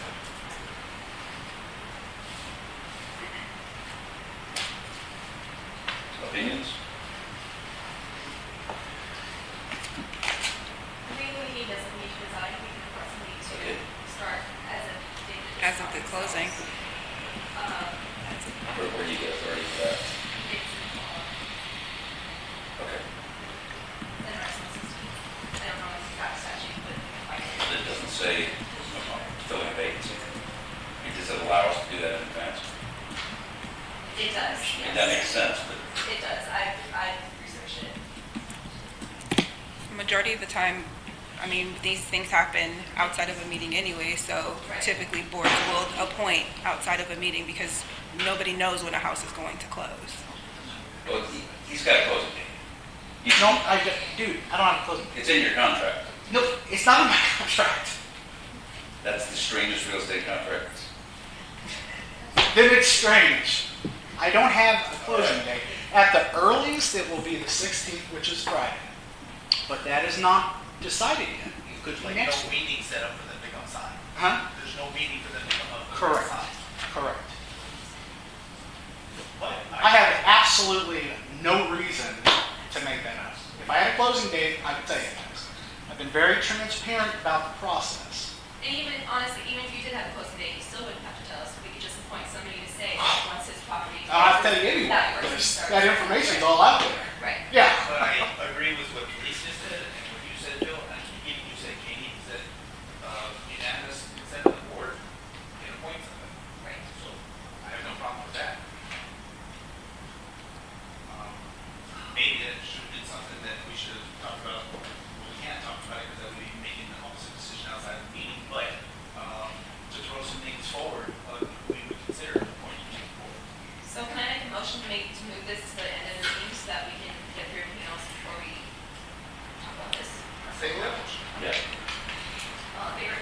Aye. I'm sorry, who seconded that? Thank you. Unfinished business. Review, consider, and possible action on May 13th, 2021 Board of Directors meeting minutes. These were provided to the board in advance. We'll have some changes, and we made the changes. Yeah, I move we accept them as presented. Second? All in favor? Aye. Moving on.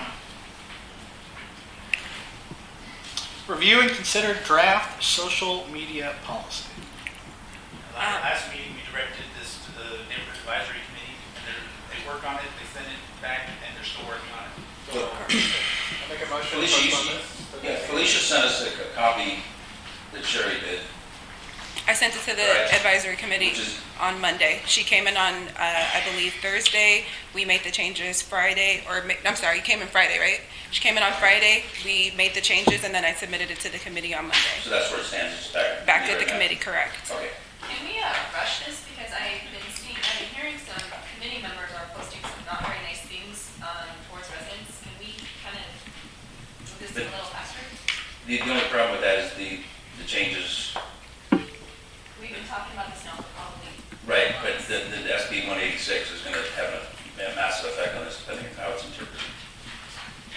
We may not be able to have the social media without emailing and mailing everything we put out on Facebook to the membership, if it's interpreted literally, or anything close to literally. But this is also with, in regard to posting on things that are not on the official Facebook page and Instagram. Yeah, I don't think any of that's the proper purview of the board to regulate things that aren't our official websites. Huh? You can't control what people post on No. Facebook pages or public, non-providence If Facebook they're pages. committee members and they are on any page that, and they're, Yeah, we can set any rules for committee members we want. that's what this was originally for. Okay. Because we still don't have anything that says committee members. Because that's, 3 months ago, that's what we were discussing this with, was that we had some issues with committee members posting things on social media that they should not be saying. Well, And just, that was what this was for. just for clarity, we've known that this is a problem for longer than 3 months. Right, but this is, now we're pushing it off again. I'm not pushing it off. We directed the neighborhood advisory committee to look it over, they did, and they're still doing that. So to your point about expediting it, when their next meeting is, they should be voting on it. And then it can be sent to the board, and then we can Yeah. approve it unanimously. And Sherry did a very quick turnaround of that, too. Thank you. So if the motion could be amended to, after the neighborhood advisory committee approves it, then we could. You can take a shot at unanimous consent or else the next meeting. I'll amend my motion to that. Second. All in favor? Aye. Aye. Review and consider October, November, and December 2020 and January, February, March, April, and May 2021 unaudited financials. And I don't know if you all watched the finance committee the other day, meeting, but they approved the financials. So I move that we approve these financials. Second. Was the 390 that was from April, was that moved to June? Because we actually didn't make that payment in April, we moved it to June. I have received the June preliminary financials yet to say, yes, it's been moved over. And I believe I provided a response advising when the payment was received, and I think it did happen in June. It's already been put in the, It was put in April, but it should be in June, so that was the last thing that needed to be moved. I would recommend moving through April, so that way it means, because once we approve them, if there's an error, some CMC won't go back and fix it. So I would, May financials. You were there at the meeting. I can't She's not a vote. committee member. I sit there and I listen to what they say, and I keep my comments to a minimum because it's not my meeting. So Wouldn't you tell them no to approve it, because they're still. I can't tell them not to approve it. What, through Through May. May? Hey, maybe we should hold off on this. You did that previous meeting, is what I'm saying. When I was on the committee, To I'm approve not on May? the committee anymore. Well, hang on, I'm here to I would recommend approving through April, so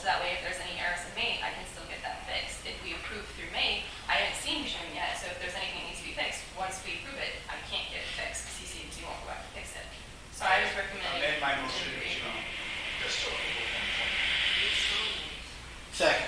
I did, but I'm saying if June comes up and there's anything that needs to be moved, I can't have them move it then because we've already approved it. That's why.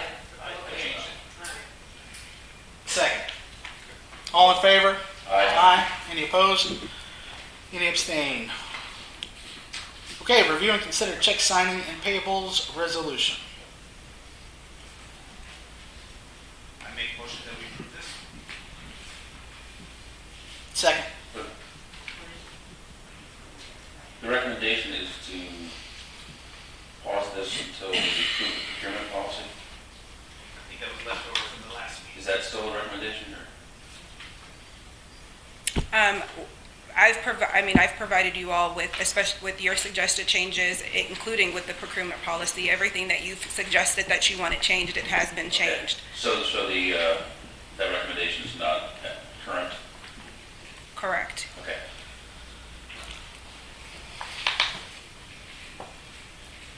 Any other discussion? All in favor? Aye. Aye.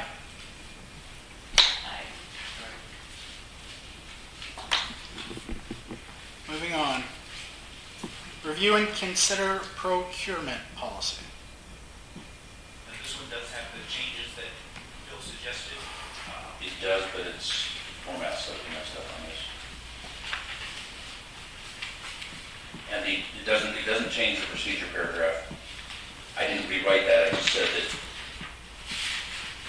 that paragraph says the procurement process shall provide, which that's as if it's talking about this resolution itself, self-referring. That shouldn't be there. If it's going to provide those procedures should be spelled out in this. Where it says such as prepared purchase orders, it should be specified what they mean by that, what we're talking about. Because it's saying this policy that we're voting on will provide something in the future that's not in the policy that needs to be rewritten. With these changes, it has not been reviewed by corporate counsel yet. It has not. The suggested changes that was provided to my predecessor, I then came back with a May 13th meeting. On May 19th, I submitted the suggested changes to you, Phil, and you didn't come back with any particular changes that needed to be If you updated. have an attorney review this, who do you prefer? Attorney's office. Leach's office. But that paragraph's going to be rewritten. I make a motion that we approve this policy, provided that John Leach's office reviews it as corporate counsel and approves it. I think we need to rewrite that paragraph first. It's been on the agenda for 4 months. I know, and I had my email that I sent back in April or something, whenever I first sent it, And you had changes. said that paragraph needs to be rewritten, and it hasn't been rewritten. I respectfully disagree. I continue my motion. Second. But if in the future you have a way of rewriting it that you like better, or the corporate counsel says to write it better, then we can go with that. We can always make changes to it. Just because we adopt a policy doesn't mean it's set in stone forever. What did you want to say? It says the procurement process shall provide procedures. Instead of saying that, it should actually provide those procedures. That's meaningless as written, and if we want those procedures spelled out, they need to be spelled out, not just say it shall provide procedures. That doesn't give any guidance. Down below it says multiple purchase orders. That was the first thing there. After that, it has invoice processing. It seems like it does outline the procedures. It doesn't talk about prepared purchase orders, it doesn't specify the service or brand to be purchased. We're going to talk about that. It doesn't talk about quantity of products. That needs to be written to be much more clear about what it's talking about, and to take out that procurement process shall provide. It's like having rules and regulations that starts out, the rules and regulations shall provide rules and regulations.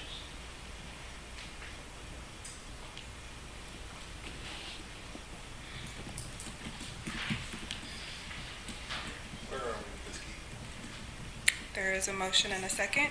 Good. So now you guys are at discussion.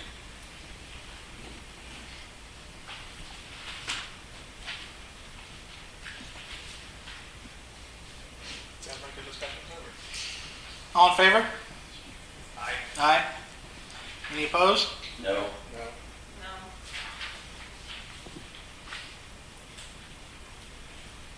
Review and consider Oxford Commons. Subject, What? right? So on this topic, or is it just gonna get left over, we have to make a motion to put it to the next meeting? Oh. So, Or I guess we could just forget about it and never have this problem. Can it simply be forwarded to legal, bringing to awareness Phil's area of concern and asking them? It should be rewritten before it goes to legal. Legal shouldn't be preparing these documents. It should be written by staff. So that it makes Somebody sense. wrote it. If it's wrong, they should point that out, or else why are we sending it to them? Send it to legal? Yeah, I'm saying we shouldn't send it to legal until staff rewrites it. somebody's written it. Exactly. They obviously thought it was correct. Isn't the job of the attorney to tell us it's not correct? The attorney job is to review for compliance with the law. Sure. Not to correct the writing of the substance of it. That needs to be corrected before it gets sent to the attorney. It's not in shape where it should be sent to an attorney yet. Maybe Sherry should review it. Get Sure. your grammar fixed. That would be a good idea. So my computer's working now.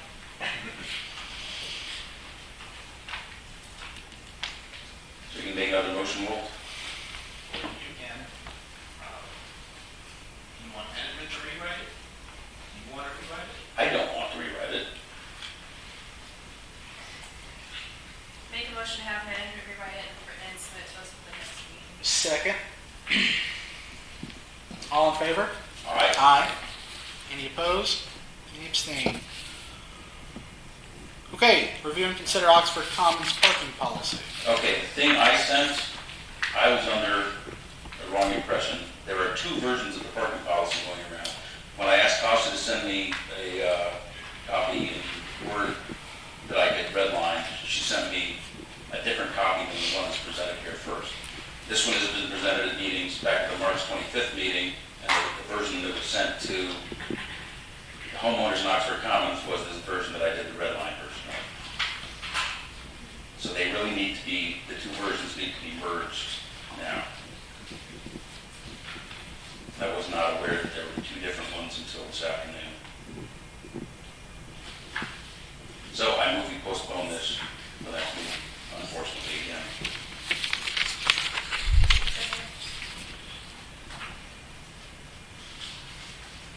What is the purpose of, do you guys, is the purpose to have no parking on the street at all, or is it supposed to be no gas parking, is it supposed to be no? Yeah, as written, it doesn't prohibit overnight parking. Even though the survey was, out of the 84 who responded, 54 approved no parking overnight. Is that for homeowners, or is that? For everybody, it said no, they wanted no street parking overnight from 10 to 7 in the morning is how it was presented. Okay. So it doesn't matter to me, but if the intent was to have no parking, it's not in either of the versions right now. Okay, what about the gas parking? That's one of the things I It, did see. there's no special provisions for guests, the same rules apply, nobody on the street. That's our problem. Unique, because they're one of those neighborhoods that have very small streets. I know I would never move into a neighborhood that didn't allow street parking, but they may have thought that, or just, now that they've experienced such minimal space in us, it's a big deal. My preference would not prohibit street parking. So I think we should leave that option open, especially when people have guests, but as long as that was the intent. So currently allows on-street parking as it's written.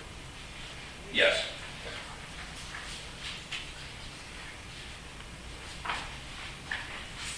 So your concern is that the red line addition down below is not the one that you want, but those are your red lines? That was, yes, that's the version that Tasha gave me, so I was working off of that one. When I corrected it, I was unaware that this other version was out there. But the other one actually has some better things than this one, although it still contains some things that are directly contradictory to the law that have to be taken out. originally, the draft that was provided, the board motion to have a survey go out, which We did.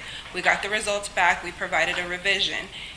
You asked for Shulman to look at it, you did not like what Shulman said, so then you said that you wanted to take a stab at it and provide the red line. So I think that the version that you're looking at is the one that came back from Shulman's office. Yeah, it's somewhat Tasha, I question Tasha direct on this when she says this one's been vetted by Shulman's office. The one that's on the agenda tonight also says it's been vetted by Shulman's office, but it's not the one that I was working on. So what But are the some things from change. that, when you said there's better things that we can put into your red line version and get it? I'll do that, I'll merge these two documents and consider them. So the one that we're potentially voting on approving is the one Shulman reviewed. Correct. Okay. But I've been told, Tasha says Shulman reviewed the one that's at the top of this list. Tasha told me that Shulman reviewed the one that I read on. Did Shulman review the one at the top of this list? I wasn't included on any emails to him in particular, so I can't say yes or no, but that was It says per, it at the top here. It says this resolution was vetted in advance by Association Attorney Michael Shulman. but that's what you received, so if No, you've got this. This has been on the agendas before, but when I requested that Tasha send me the document in Word so I could do a red line version, she sent me the other one, which is the one I've been working on. Regardless, I will combine these two. Okay. Send So I me make the a motion that Phil, he's already volunteered, he's going to merge these two, send it to the board, the board can approve it unanimously. Well, there's a- Direct it to John Leach's office for review. Just real quick, there's already a motion, so Phil, you motioned to postpone, Katie seconded. So are you amending? Are you making another, because there's already a motion on the table. Was that my motion? No, Phil made a motion to postpone, Katie seconded it. So just, Let's vote on that one. yeah, I thought you moved to a vote. One more time. To postpone this to postpone. to the next meeting. You're making the motion? No, Phil made the 30 motion. seconds. All in favor? Aye. Any opposed? Nay? Any abstain?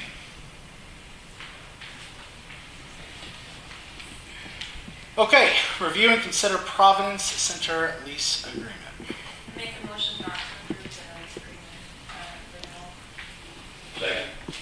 Where in the management contract does it say we have to provide the office? So we need it, so Where in the management contract does it say that we have to provide the office? Does not. Okay, so why are we providing it? What's the alternative? I always thought it was for the convenience of our homeowners. This goes back to when I first got on the finance committee and I was asking, why are we paying for all the stuff that the management contract doesn't state that we have to? This is one of those things. If we don't have to pay for it, we're doing it to be nice. We're not required to pay for it. And I mean, it states in law, I can find it if you guys would like me to read it, that a management contract must list every single charge that you're going to charge the association. It's got to be negotiated before you sign it. When we were interviewing management companies, I don't remember who it was, but there was a couple of them that we said, would you work out of here or would you work out of your office? And they all said, oh, well, that's something we would negotiate after you sign the contract. No, that has to be in the contract. It's not in the contract. It's So you said other management companies said this too? yeah. So why is that practice so common? They're all just crooks? Honestly, because board members don't know about that. So they're crooks. They're getting away with stuff that they shouldn't be getting away with. And there were management companies that said they would work out of their own local offices. Yes. So, we're in the management contract does it say that we have to provide office space. It doesn't, so So you're opposed to it not being in the contract, or you're opposed to it, period? I'm opposed to that. First of all, it's not in the contract. If it's in the contract, then that would be a whole other issue, but it's not in the contract, so why are we paying? There's a whole list of things that we're paying for. We're paying for cell phones, it's not in the contract. Well, and I don't So- disagree with you, but just in general, are you opposed to an on-site office?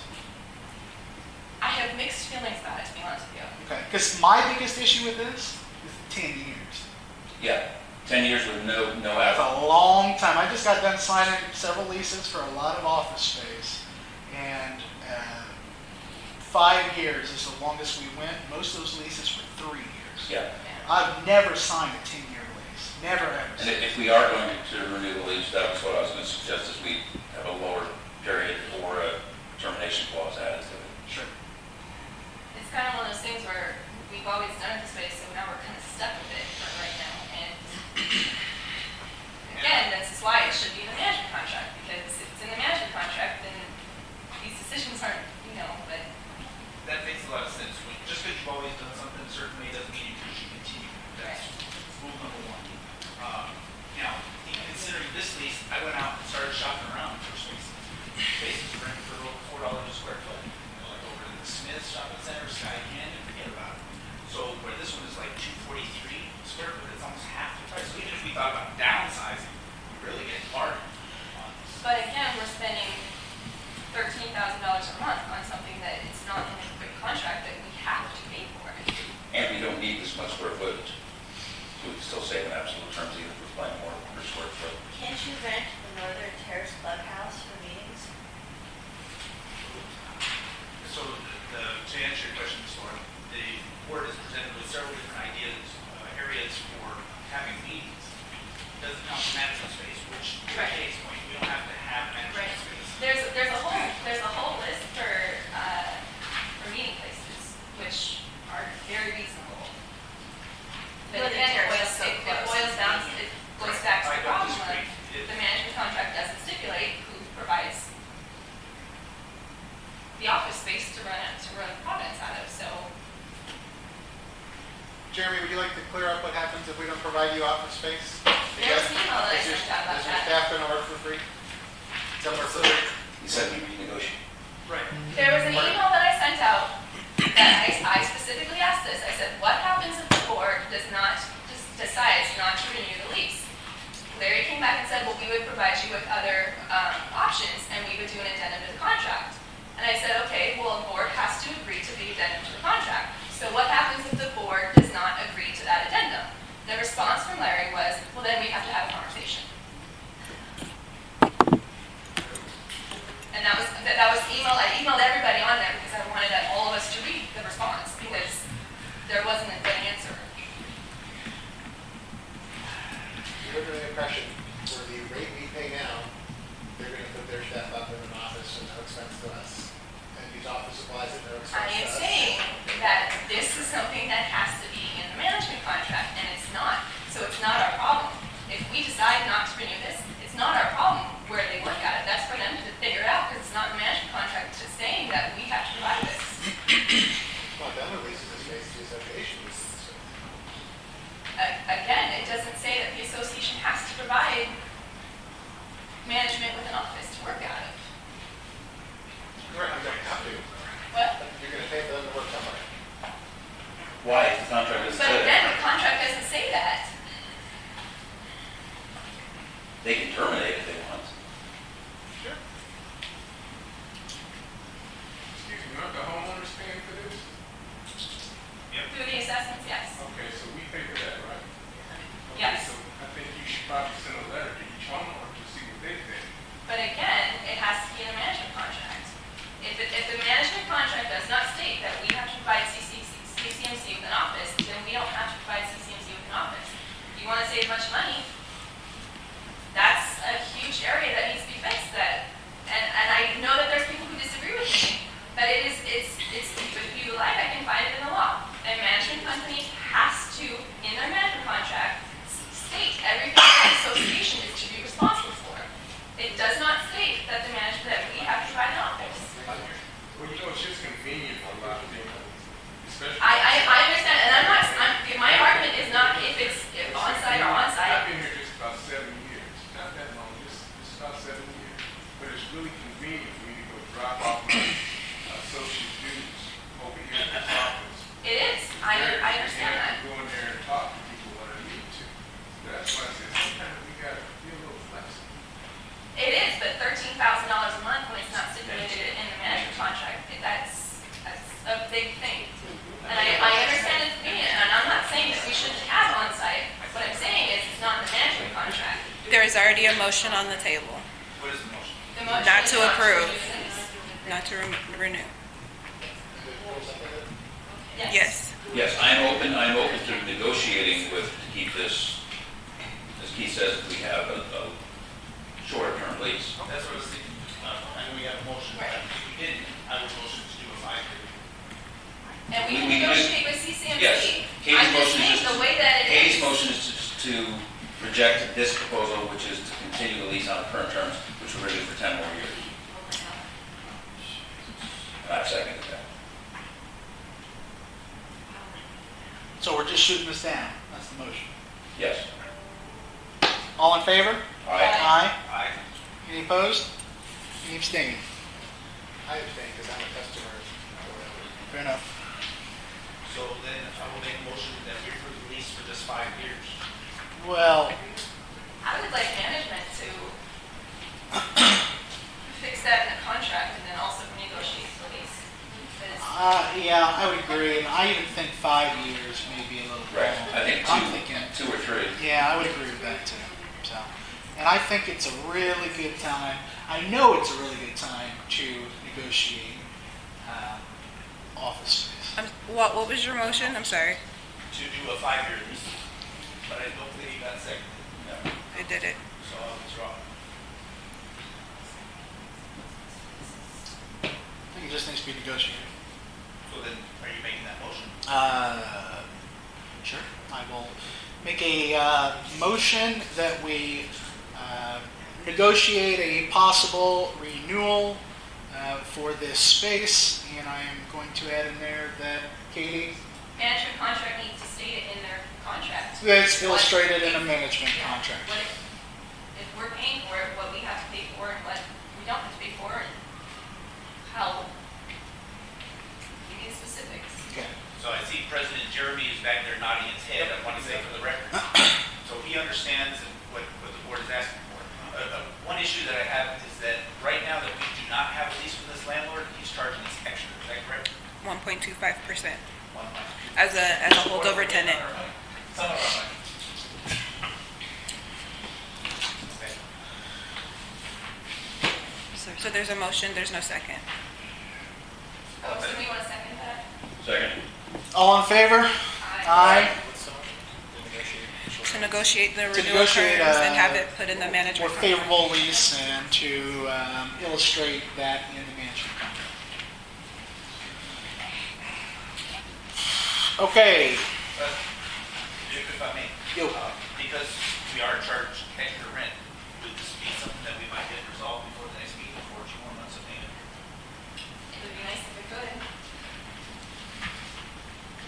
Review and consider Traditions Partner Program. So in your board packet, I have provided the Traditions partners that we have been able to connect with. As per our last meeting, the board wanted to see if some of the Traditions partners would either go down a tier, re-enroll for 2022 at no cost, or just want a refund. So the ones that we have reached out to, the ones in the yellow we have not heard back from, and then you do see the schematic or the Excel spreadsheet with those that are requesting a refund, and those that want to be rolled over into next year at no additional cost.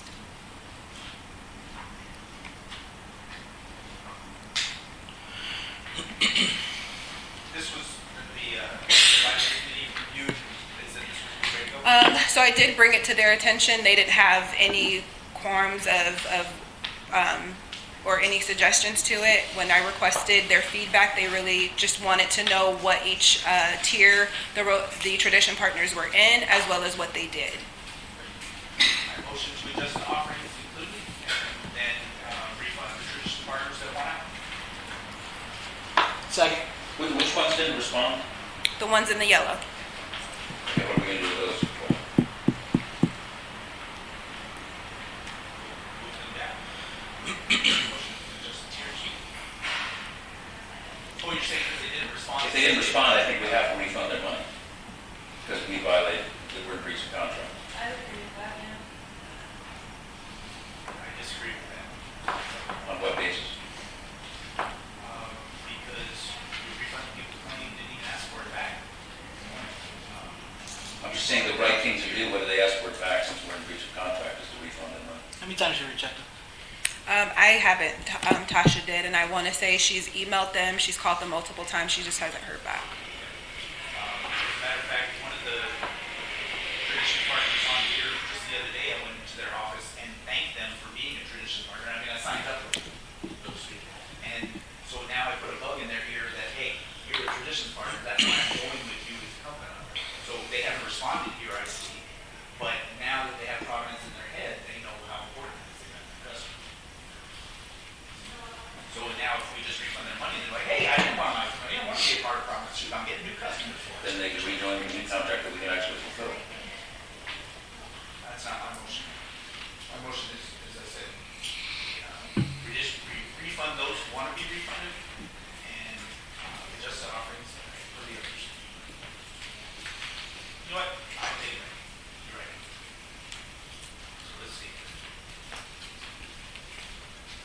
my motion is to adjust the offerings for those who would want it to be adjusted, and then refund the traditional partners who want it to be refunded. The third option is if they haven't responded, they stay where they're at. That's my motion, recategorize, covers everybody. If they don't respond, they want their money back, they'll get it back. If they want to move down, they move down. As it is, they get what they're paid. They didn't get it, they didn't get it. And they don't know any difference, they haven't responded. So if they don't know they're being cheated, then we cheat them. It's the American way.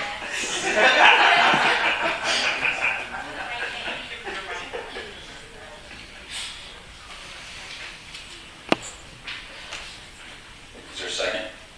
Second. All in, Is what are we deciding now? Where are we giving people money back that haven't responded? Okay. all in favor? Discussion, any discussion? Any discussion? All in favor? Aye. Any opposed? No. Nay? Any abstain? I abstain on the conditions. Seconded it, you didn't. I didn't say. He did it. Keith over here. That's not how that works. What's that? Well, just because I second it doesn't mean I'm agreeing with it. It's So just, it just dropped. correct? It's just procedure. Right. I make a motion to refund the people who want to be refunded, refund the people that we have not heard from, and then what's the last thing? Adjust the other ones. Adjust the other ones that don't want their money back with one. Second, I gotta ask a question though. Do we know Tasha reached out to those people? Yes, You do. I do, yes. Good question. This is Tasha, the communications board. Correct, yes. Oh, I thought we were talking about the other one. Oh, That's Sorry. why I wanted to make sure. my I apologies. withdraw my snide comment. I do too. I was thinking of, yeah. That's why I was like, oh, Okay. I second Kitty's motion. All in favor? I have a Aye. question before we go. Go ahead. So, someone gets a refund check who was not expecting it. Right. I don't want a refund. I want to be part of the program. Why do we let them back in it? Double. Double? No. Then we let them back in at that point. At what level? Then we can let them back in. At what level? Whatever they want to sign up for with the new program. Do we have a new program? I don't know. We don't. We can't be offering the old one. It's something to put on the later. How long will they can wait? It's taking us 8 months to have a parking policy. If we offer, if they get their money and they call up and say, I want to be a partner, and then we can see what, if they want to be adjusted or what they want to do after that. That'll at least force them to contact staff to see what they want to do. I'm still going to speak because I'm huge, but Understood. Can we have something in the refund letter that says this is why? Or, Yes, we should do that.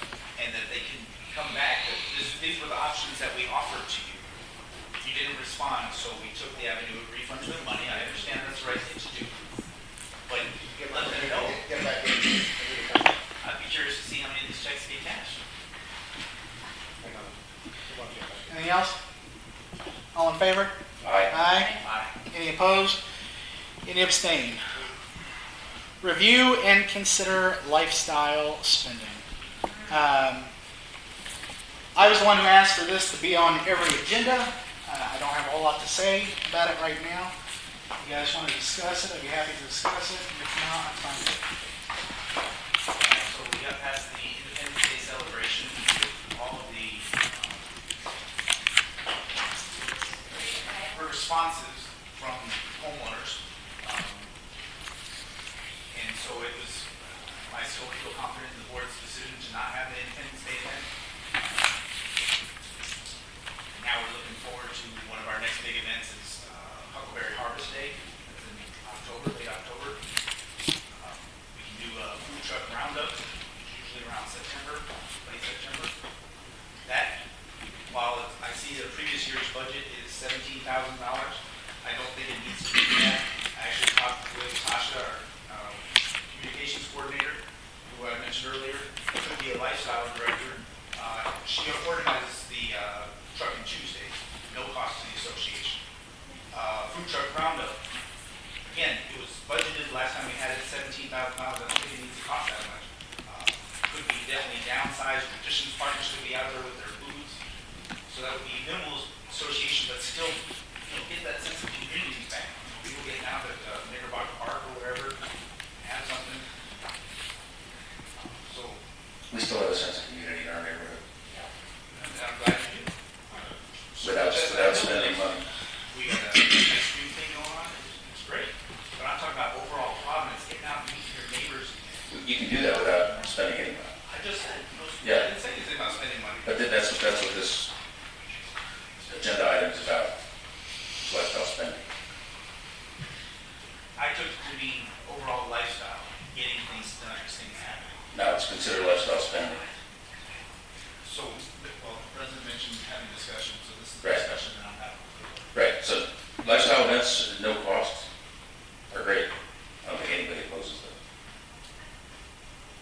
So, then I would like to direct management to start working on a food truck roundup. As long as it's no cost to the association. So I'm thinking like they could choose a date, whatever, September 21st, and get the food trucks lined up, and we have 20 food trucks out there at the park. And, we advertise it to the community, maybe send out a postcard, we do a postcard, would that be acceptable? That would be a cost to the association.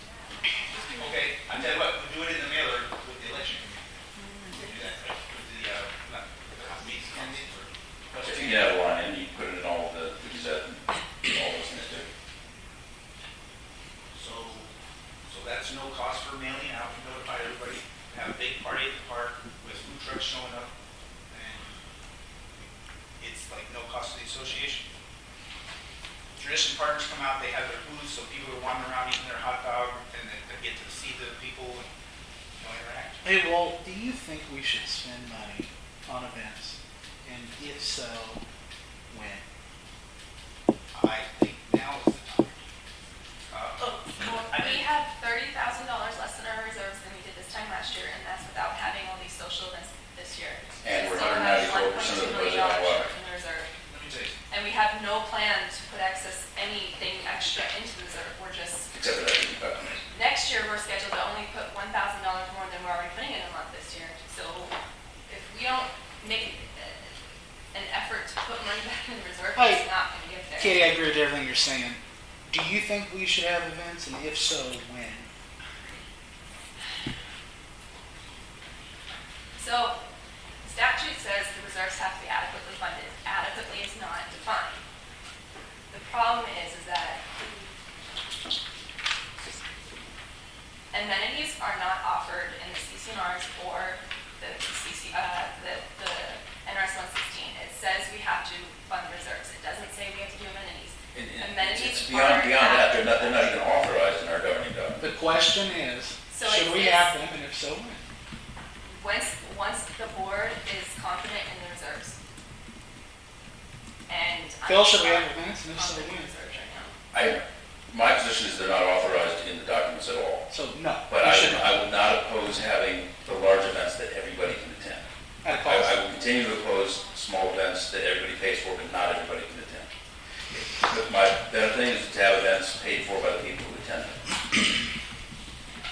That large and small, I think, it would be better, because there's still a majority of homeowners who do not attend these events. People who don't participate at all in any of this stuff, they don't come to meetings, they just want basically for the association to leave them alone. Well, there's nothing to vote on. I just think it's a good discussion to have. it is, and so And a discussion that should continue. the irrigation renovation project, we split it into 5 phases. We've done 3 of those phases already. Those are listed in our reserves. If you look at the end of the year 2021, how much money is supposed to be in there, it accounts for those projects. Over the next 5 years, we're doing it too, so we are expediting that. So But we're since spending we've more already money on paid reserves. for 3 of them, we can only, this year, they're broken up into 8-year lifespan. Okay, follow me? So let's say that phase 1 is $100,000, and once you do it, it's good for 8 years.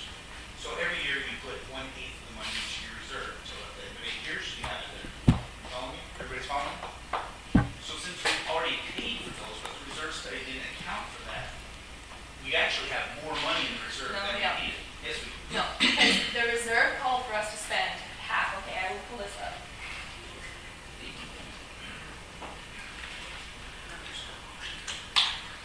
The reserve called for us to spend one phase this year, which was $244,505.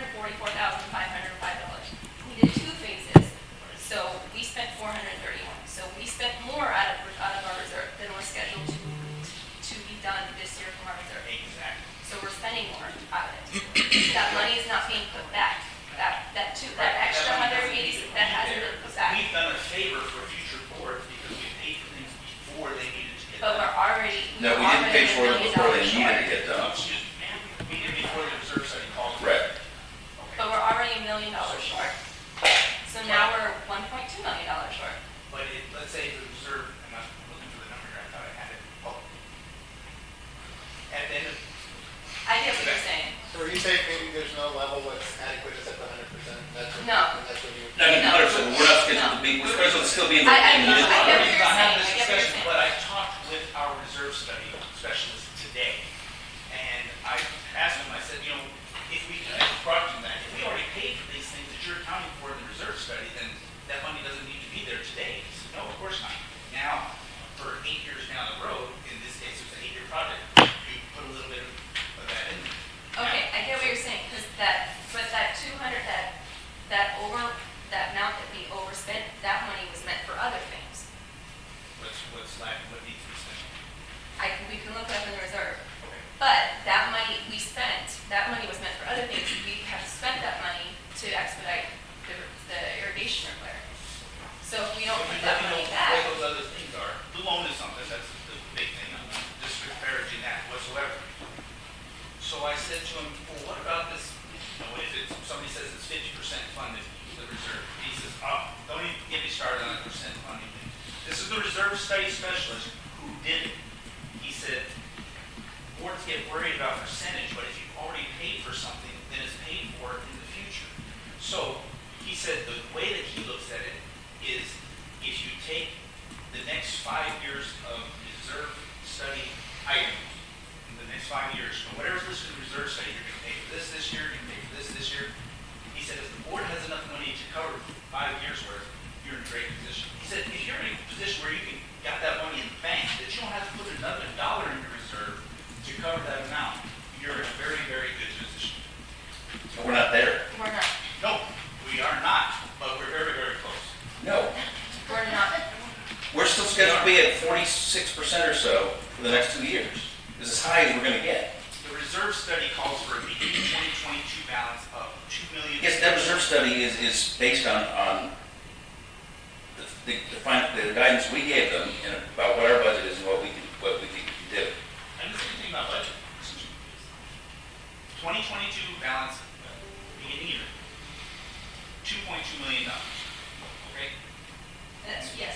All right. Right now, we have, in the May financials, 932. So you look at that and think, oh my gosh, you're 400 or That's also, 46% funded. that's $30,000 lower than we were this time last year. What happened last year doesn't matter. It's where we're at today. But what I'm saying is that we have spent more than we were scheduled to spend in our reserves for this year. For this year. Exactly. Yes, you get it. I already said So, that. so next year, because we spend it this year, we don't have to spend it next year because we already spent it this year. Do you understand what I'm saying there? But we were already $1 So million we should short to do, begin with. after we finish the reserve study, or the irrigation project, we should do an update of the reserve study. That works. Now, it's not on the agenda to do it, but with the surpluses that we talked about earlier in the meeting, I would like to get the reserves. Well, you're just trying to rationalize a way to spend more money on entertainment. I wasn't talking about entertainment, I was What? talking about the reserve study. Right, but what is your objective with this discussion? My objective is to show that we have much more money than people think that we do. The money that we spent on the irrigation, yes, we don't have to set aside more. I get what you're trying to say, but I'm not able to explain it as well. Okay, so we spent money on the irrigation this year that was meant for the next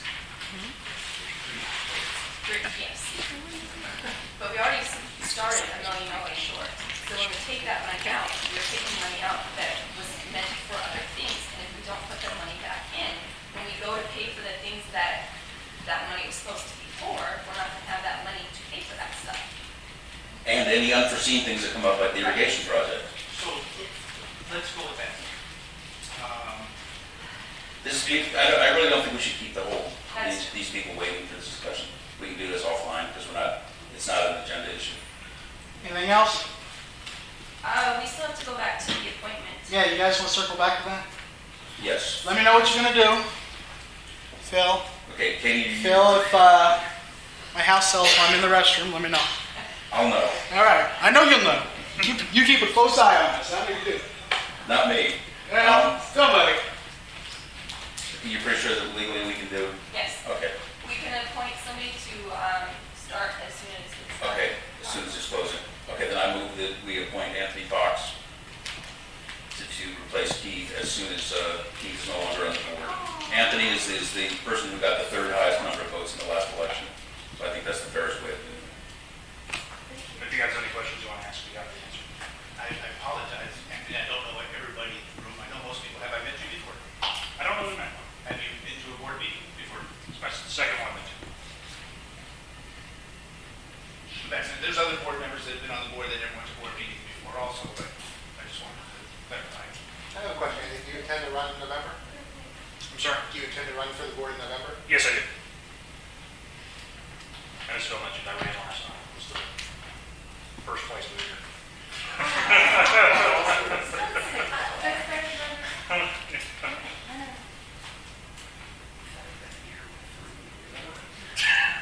Is this the protocol it's always done? This has never happened before? No, it's never happened before. Thank you, Anthony. I think you take that. Unless you have any questions. No, that's fine. You've never had a vacancy before? Usually they wait to the term, but nobody's ever sold their house before. Why would anybody want to move out of Providence? And in fact, he did in his email mention that he might want to buy it. Prices are talking about filling a lot of So how long? If the board appointed a board member, then it would be until the end of the term, until the next election. All right, I'll second first, third, November. That's what I did know, was his tenure, or it's just. Keith seated up for re-election in November, so this appointment would just be There's a essentially. motion and a second to appoint Anthony Fox on the table.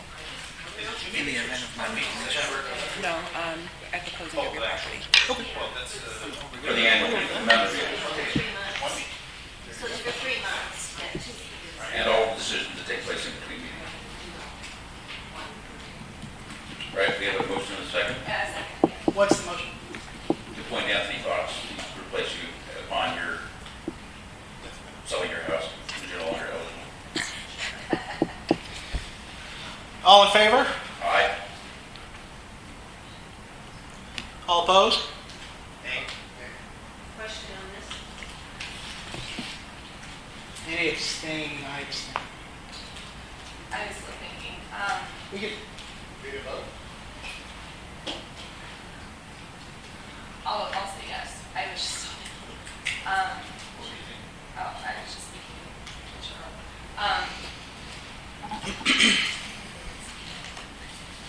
Just to clarify, you have 2 and 2, yes. so the motion. Make a motion to appoint Joe Beck. Second. all in favor? Aye. Aye. Any opposed? What just happened? Just made a motion to appoint Joe. You abstained 2 on first. So now Now they're made a motion to appoint Joe. instead of. Yeah. Say it. You got 2-2 to the Me. Any abstaining? I abstain. Motion to vote in stuff. I voted no because I did not consider any appointment to board member appointments. We had the emails that, was mentioned that he was going to be selling his house. We had not discussion about individual people, which is my point. To consider, and I think I did mention that in his email that it was possibly before us. Yes, and I emailed my proposal, who I was going to do. You said the third person.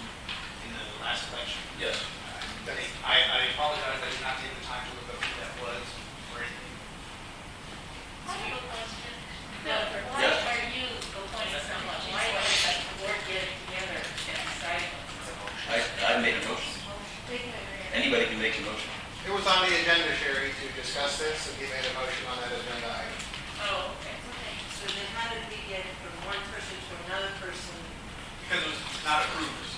But where's that a second person in the lineup? They didn't run last year. He wasn't a candidate last year. It's not anymore. I did not run last year at the last election. So Phil made a motion that Mr. A.J. Fox, because he ran, he came in third place, would be appointed to the board. It was not approved. And then he voted on Joe Van Dyke. Joe attends all the meetings, he's very active, and communicates with management of the board regularly, so that made another sense to put him on there, and that was not approved also. Okay, so how were the votes? I didn't hear it. 2-2. Oh, okay. So how did Do you propose to leave the seat empty then?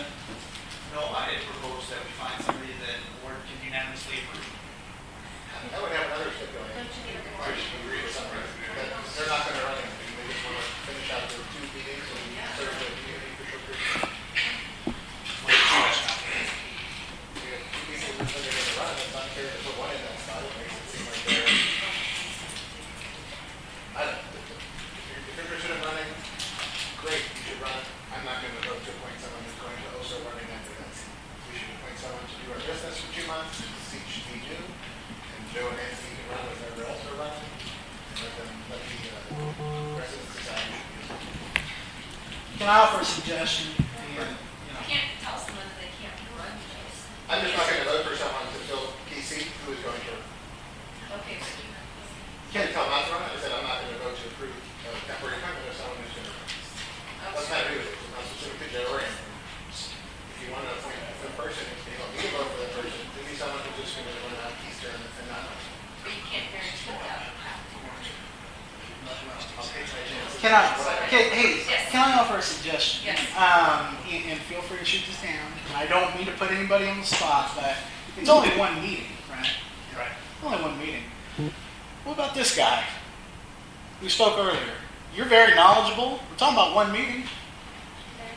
Sure, okay. Let's do that. How about this guy? How about this guy? You could be an expert. How do you know that?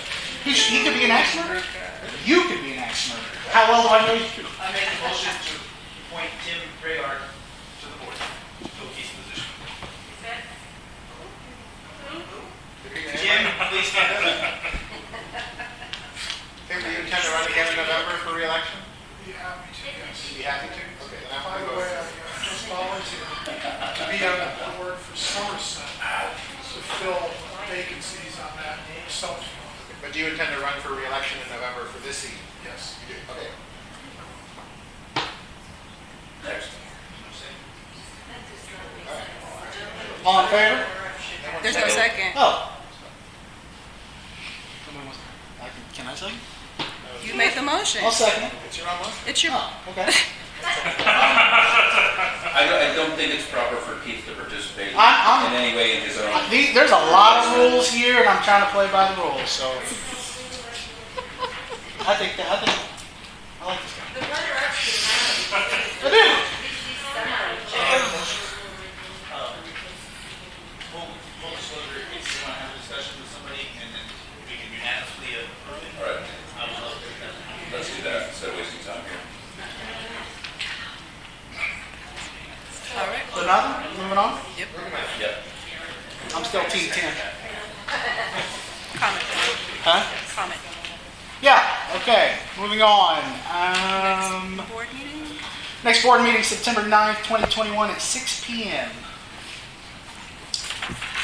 And we are going to move on to the resident open forum. I have a couple that I will read. The first one is from Andrew Suriano.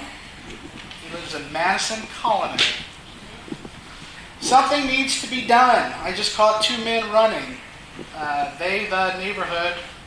Through the neighborhood, trying to get into unlocked cars. They tried to get into both vehicles in my driveway and in front of my home, and have video as well. We need more security. A single roaming pickup truck is not enough for the amount we are paying when ourselves, our neighbors, and our families are in danger. The security provided is a joke. They have no urgency and no regard for the safety of the residents. within what has become a money grab scam of a homeowners association. Okay. This one is from... Who was that? That is from Andrew Siriano of Madison Colony. Okay, this one is from Julie Hughes. Does not say her neighborhood. To whom it may concern, last week I witnessed a verbal confrontation at Huckleberry Park between two groups over the use of the tennis courts. One group was there to play tennis, as intended. The other group brought plastic balls, roller blades, roller skates, and hockey sticks to play ball hockey. On a tennis court? Growing up, we always played in our driveways. One party called security hoping to get a resolution, but there was no response. The next day, I searched our rules online and found nothing. I then spoke to various offices, including Las Vegas Parks, Clark County Parks, Clark County Sports, and finally, Alicia at Providence HOA, who found nothing as well. 1, it is clear that the rules come from Providence, who are in charge of managing the park. 2, it is also clear that there are 0 permitted, not permitted use regulations specific to the tennis courts, and I kindly ask the board to add this to their agenda for their upcoming meeting. I'm a homeowner in Providence for over 13 years and have always been in good standing and supportive of all the hard work we all put in. I believe it is a necessity to have rules posted and published, just as you have successfully done regarding the promenade space. Just as with the promenade space, this will give all residents a clear understanding. The other point to consider is that any activities being conducted for which the courts are not built for will accelerate the wear and tear, thus increasing maintenance costs and upkeep. I've added below language from another HOA in the hopes this will help adapt a resolution to the issue more efficiently. There are many HOAs with these rules. Please note item 6 in the list. Thank you, Julie. And for what it's worth, 6 is courts are for tennis only. Other activities or sports of any kind are prohibited, including but not limited to baseball, basketball, football, and hockey. That's all there is, comment? Huh? That's all. That's what I got. Sir? Good evening to the board. Yeah, please. And could you say your name and what association you live in, please? Good evening to the board, to the residents, and to the Highgate community workers. My name is Donald James. I live in Highgate, and my concern is that, you know, when I look at those magazines that we would get every month or whatever, there'd be a lot of activities for children. And I just hate to see that go away because the kids benefit from that. And we have new people here that don't know about it. But I think since COVID is over now, hopefully it's not coming back, and next year we should resume those activities that they had been having all year. I think it's beneficial to the community. And I haven't been to a meeting since 2015, but I think I'm gonna start back coming. And want to try to volunteer to do some stuff. Like I said, you know, when you're retired, you have nothing but time. You should join a neighborhood advisory committee, sir. That'd be a good start. Okay, well, talk to me about it. So, they, very briefly, so it'll keep everybody, we give them neighborhood topics. They're made up of residents from all the different communities, not all of them, but many different communities. And we ask their opinion from a Providence perspective on issues we might be taking up. Okay, yeah, I'll consider that. Yeah, it should be an interest form if you like. Okay, and one more thing. You know, I haven't been here in so long, but I think you all should have name tags and know who's who. Because I thought you were the president. I didn't know. Who are they? We have name tags, but we did get new ones when we changed positions. Oh, okay. They just have Just a name tags. suggestion. Thank you. Thank you. Thank you. You have your hand up, Joe? Yeah. Okay, so Wherever. I'll get you a volunteer interest. I'll just come to your office. So, just kind of talking about management contracts, since that was something that came up earlier. Keith mentioned to Katie that, like, well, is this just are all management companies crooks? I can't speak for all management companies, but I can say that when I got on my sub-associations board, shortly after I started following Providence. Prior to that, I knew nothing about HOAs. I never read NRS 116, I never read a management contract, anything like that. But when I got on my sub-association's board, I learned that that management company was also violating the law in similar ways by charging things not in contracts. We ended up firing that management company for that reason. So Katie talked about, she said a couple times that she would look it up if someone wanted to hear it. I'll just go ahead and read it from the Nevada Administrative Code 116A.325. That's the part of the law that addresses what must be in an HOA management company's contract. It straight up says that a management agreement must include a complete schedule of all fees, costs, expenses, and charges imposed by the community manager, whether direct or indirect. Later, it talks about prohibited acts, which is things that a management company cannot do, and it specifically says that a management company cannot collect any fees or expenses of any kind from an association that is not spelled out in the contract. So I just wanted to bring that up real quick because about 2 weeks ago I asked for a copy of the management contract, and that management contract did not include any information on what we pay in salaries and benefits to all of the CCMC employees. So I heard Katie earlier, and I think Phil kind of echoed that, telling CCMC that with regards to this building, that needs to be in the contract. As long as there's so many CCMC employees in here right now, salaries and benefits needs to be in that contract if we are paying separately for that. Myself, I'm running for the board, Anthony Fox running for the board, and Katie and Phil being on the board already. If just one of us gets elected, I can tell you that that's a board majority, and CCMC will not get away with that anymore. That kind of thing has to be fixed in your contract.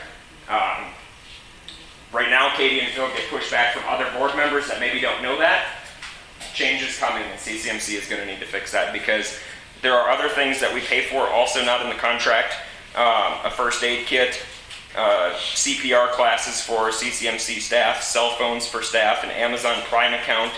All those things are little things, but they all add up. I've heard different members of management, I think Felicia said before, that those are assets of the association. They don't choose what's an asset of the association. We do. As board members, you do.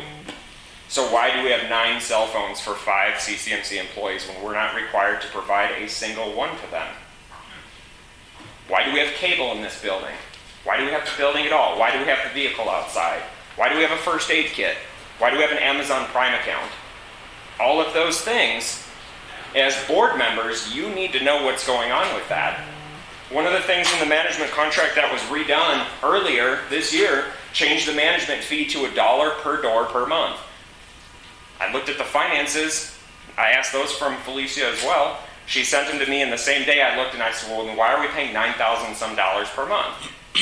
Several days later, it was escalated to Larry, and Larry got back to me and said, just told me in the beginning of the meeting tonight, that, well, that was a mistake, that the system wasn't updated, and that with the rate change, and that was going to be refunded. It's like $14,000.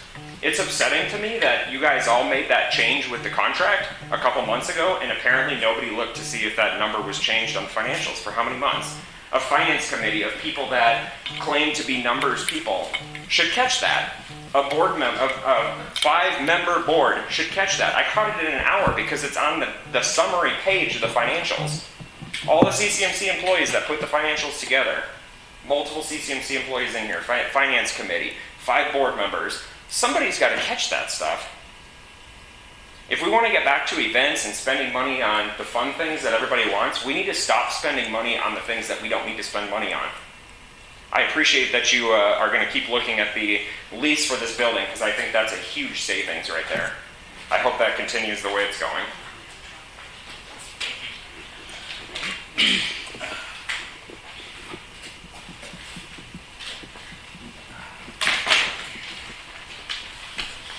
My name is Scott Hedlund. I live at 10314 Artful Stone Avenue in Highgate. Boy, I tell you, I don't even know where to start. There are so many problems with this agenda. There's an old saying, garbage in, garbage out. And I think half the reason why you guys can't get anything accomplished is because this, lack of a better way, this agenda is a piece of shit. I mean, let me just start from the top. Action items, you guys ratified action that was taken without a meeting. Obviously, you've never talked to John Leach about action without a meeting, because this is not the way you do it. You actually have separate minutes for the action without a meeting. But I don't expect you guys to know that because there's no training given to you guys. The Finance Committee wants to reduce plants and trees because we're overwatering by $58,000. We're overwatering by $58,000 because of all the leaks that haven't been fixed, because we have security that doesn't do anything. I was out in my front yard with some other folks and we were doing sparklers, nothing illegal or anything. I was out there probably an hour and a half, almost 2 hours, never saw security drive through. So I don't know if they were given instructions on July 4th to just hang out in here and hide, because nothing was done. I would assume as a minimum, they would go around and see who people that left their crap in the street and at least write up those addresses so management could send them a letter. But I doubt very much if that happened. If you want to spend money on events, get rid of security. That's $500,000. As a couple meetings ago we figured out, for a whole year, all the security events resulted in 5 calls to Metro. That's $100,000 a phone call. So we're paying, the security guys can't, that's all they can do when they go out. But I've actually heard stuff about they've stopped people outside the community, they've confiscated stuff from people, which leaves the HOA to get a big liability. That homeowner in the thing said security is a joke. Adding more security is just that going to make it funnier? It doesn't make any sense. So, okay. I don't understand. Management said to you guys that you need to accept the volunteers that are resigning. Why do you need to accept that they're resigning? It's not like you can go, no, we're not going to allow you to resign. If your president, if he resigns, you're going to go, no, we won't allow it. To be fair, that was just an acknowledgement in the agenda. I know, but she actually used the term accept. That's why I wrote it down. I don't think she did, I think. No, she did. I wrote it down. Well, board members did, I think. CIT Bank, you might want to look at Beal Bank too, because Beal Bank usually has the highest interest rates. 4 dead trees for $33.89 when you remove them and replace them. That's actually not a bad price. On the reserve study for Easton Place, you guys requested 3 bids, you got 2. The statute doesn't say that if the requirement's 3 bids, you only got 2, then that's acceptable. Again, if you talk to John Leach, John's going to tell you that you have to go out and get other companies to submit bids. No, I think that's what the statute actually says. That's the interpretation I got from legal.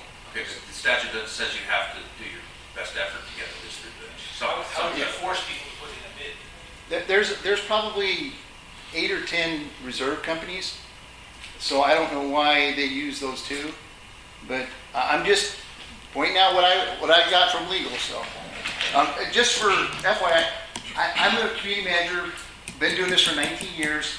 I've talked to every accountant, attorney. I'm well familiar with John Leach, Michael Schulman. I know, I think I know what I'm talking about when I'm going through this stuff. You guys are just, your management's just killing me.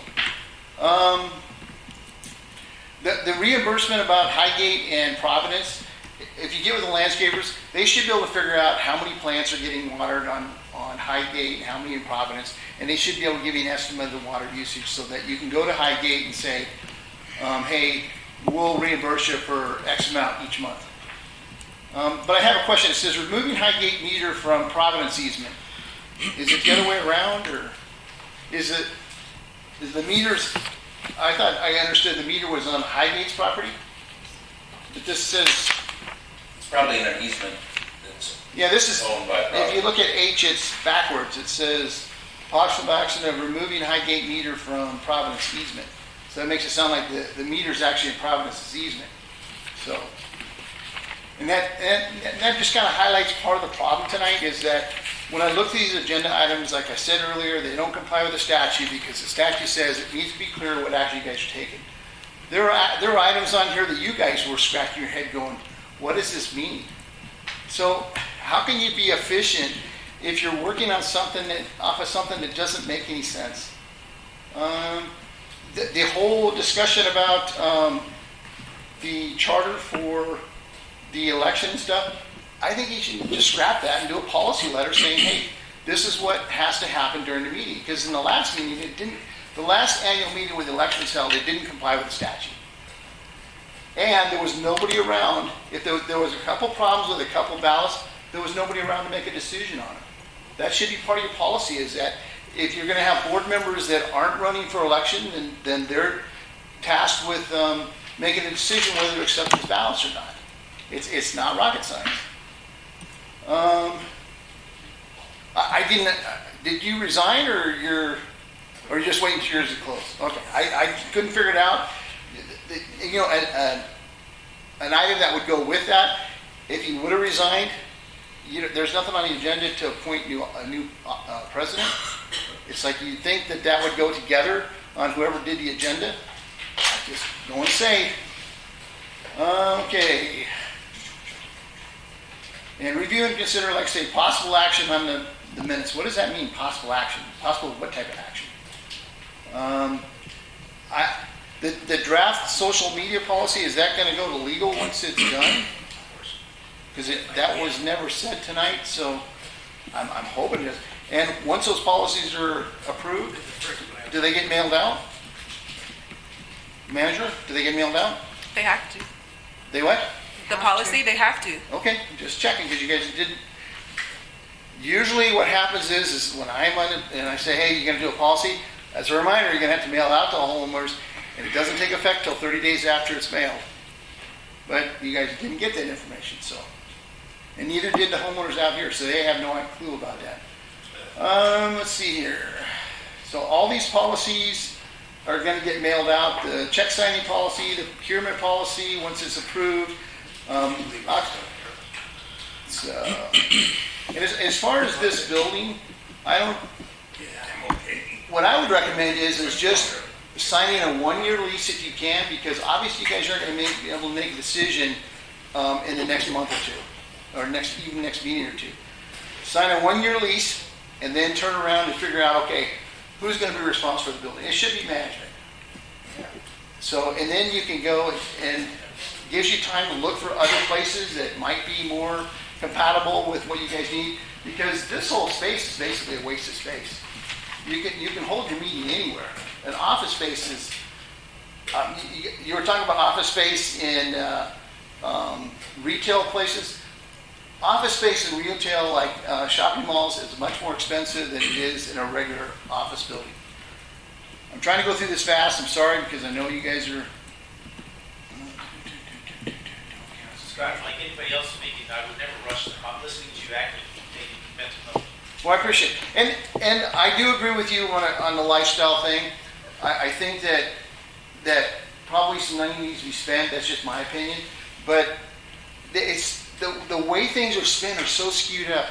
I've looked at the financials, and it's like, just for instance, there's a line item on the financials in the budget for $30,000 as an expense for a loan.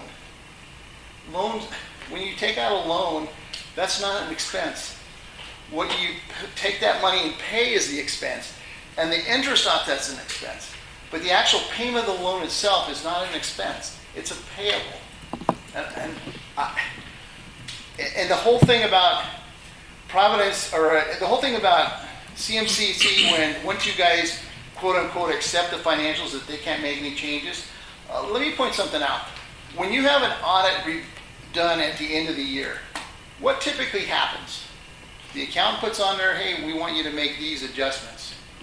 What is different about that than one of your board members saying, hey, you need to make these adjustments on this monthly, even if the board's approved it, because it's not accurate.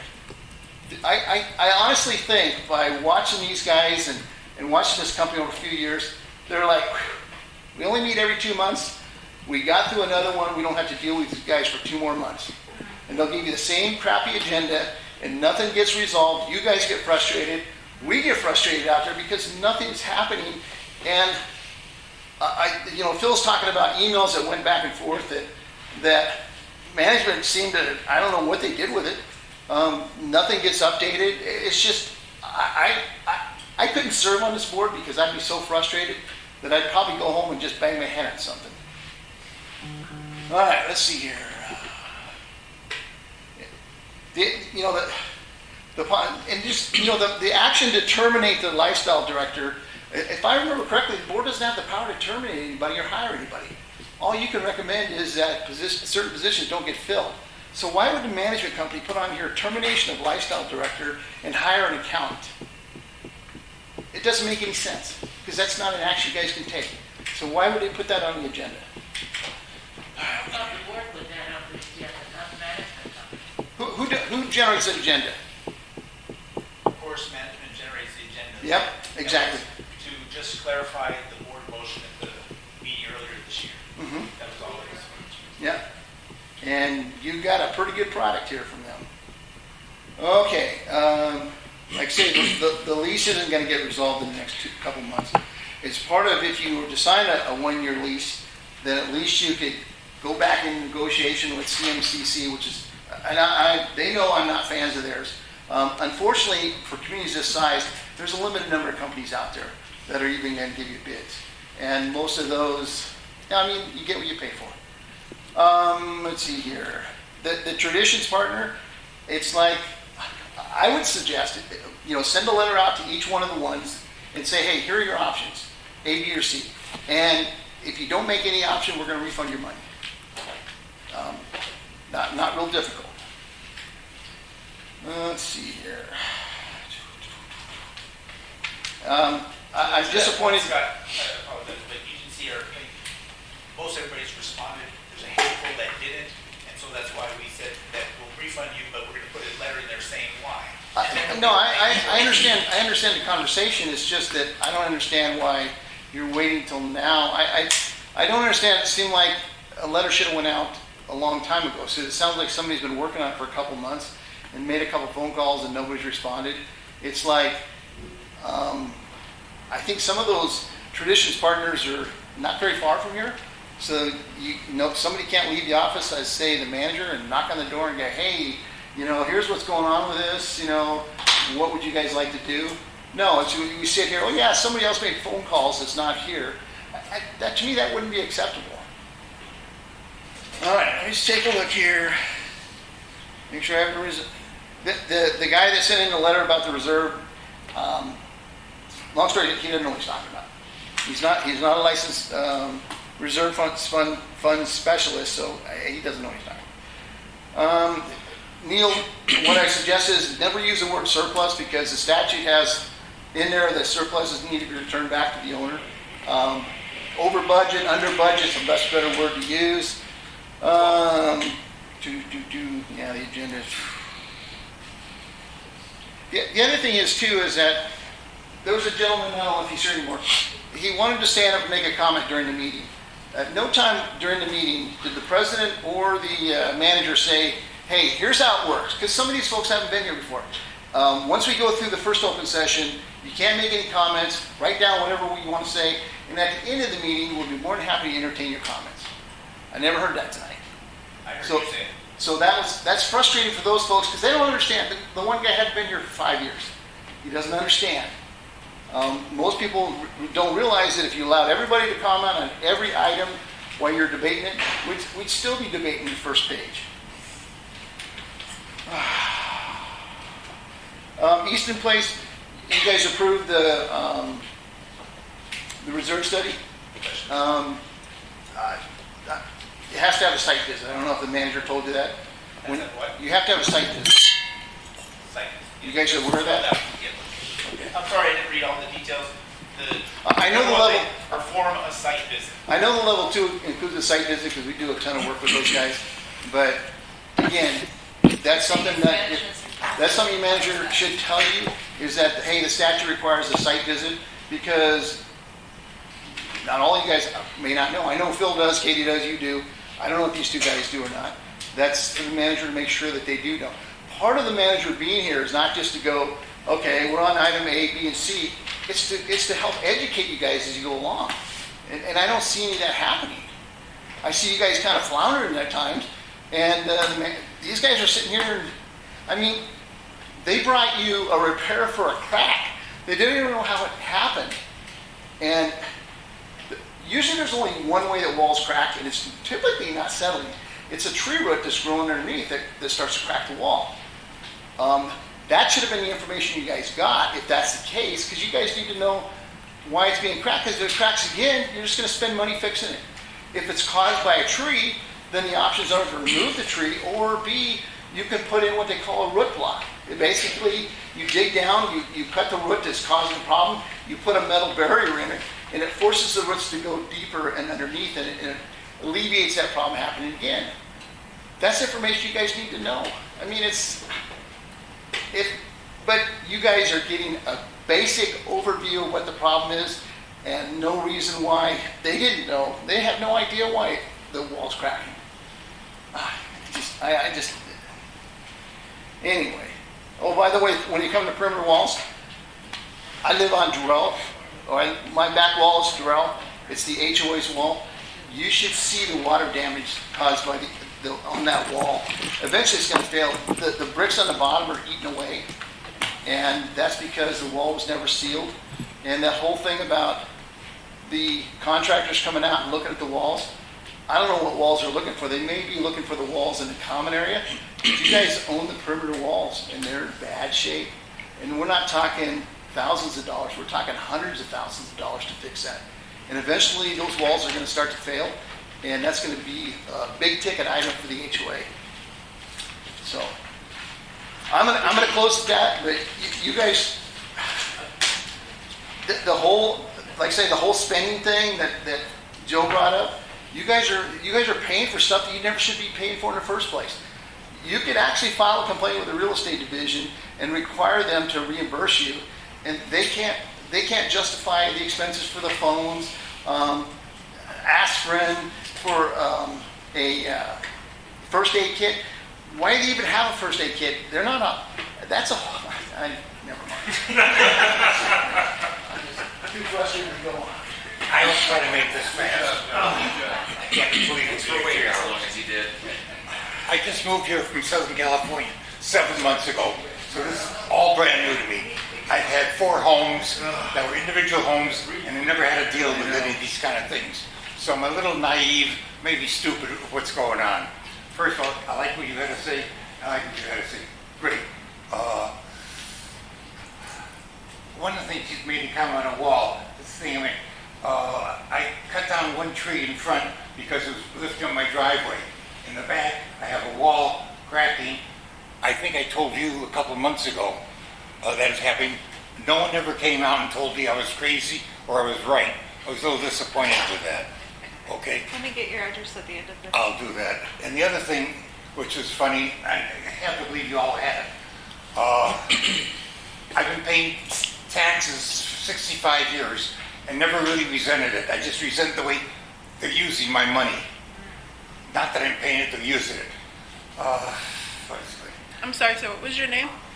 Maynard Hollander. We had, someone came and put oil or whatever on the street. And it's called, they seal it.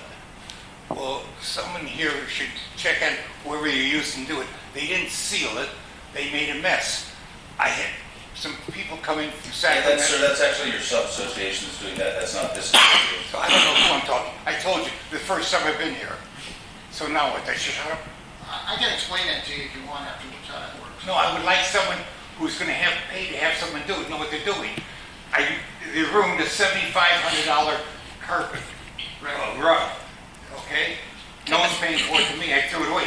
Whoever pays to have those people come out ought to know what the hell they're doing. That would be your sub-association, sir. That would be Highgate. Okay, fine, I don't know what to be. We discussed that. Yep. Okay, so I'm through. He lives in Highgate too, so get with him after. Okay, you live right near me because we live in the same street. I'm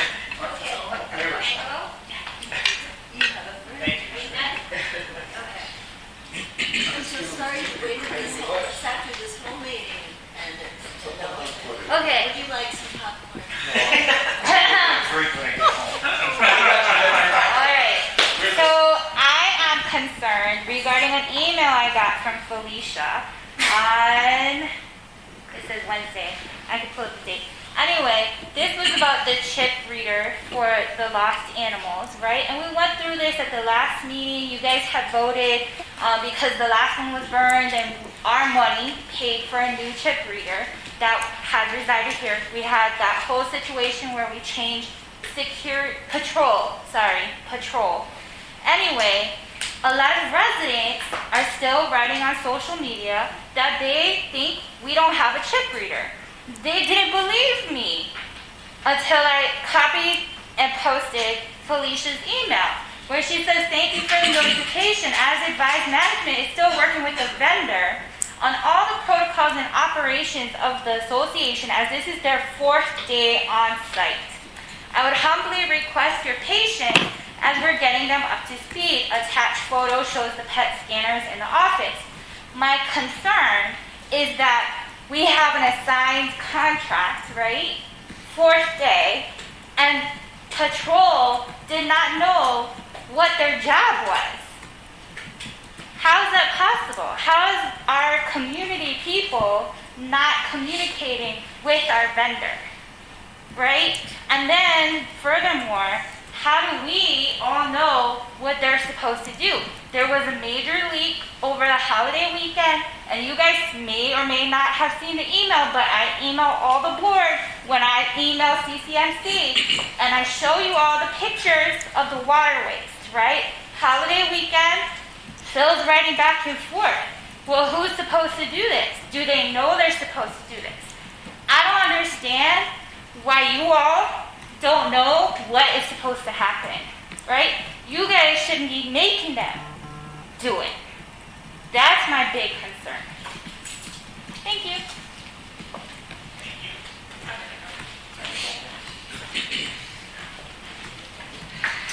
Tim Gregard, Somerset, was up there before. Okay, first of all, I want to look back at what Providence is and how beautiful it is, and what are home values doing in Providence versus the rest of greater Las Vegas. So I think we should probably end this meeting on a little bit more of a positive note. And how do you move forward from here? And we can sit and complain a lot, but what are some of the things that we can do? And where the board is a fiduciary, has a fiduciary responsibility, and that's primarily what we're here for. So I just want to ask a couple of questions. When's the last time that the management company was set out for bid? And when was it, when it was set out? Is it an a la carte contract or is it an all-inclusive contract? It was earlier this year, sir. Pardon? It was earlier this year. Oh, okay. That's part of the answer, thank you. And then lastly, on the contract, is there a 30-day cancellation clause by either party? Those are pretty standard elements that come into a management contract negotiation over time. And then to the issue of the facility here, is anybody or could anybody do something in the way of what is the net use of this place? How many net hours, not hours of operation, how many net hours is this place used? And what could that be equated to in dollars per hour or dollars per day? And figure out whether or not it is a smart investment by the board, either through the management company or solo, to do something like have a facility like this. It's expensive. And from what I can tell in tonight's meeting, it seems like there are a lot of financial challenges that the board really needs to address. And primarily that reserve account needs to kind of like just be attended to a little bit. I'm not saying it's good or bad, I haven't looked at it long enough. But great work going, let's just keep going forward. Thank you.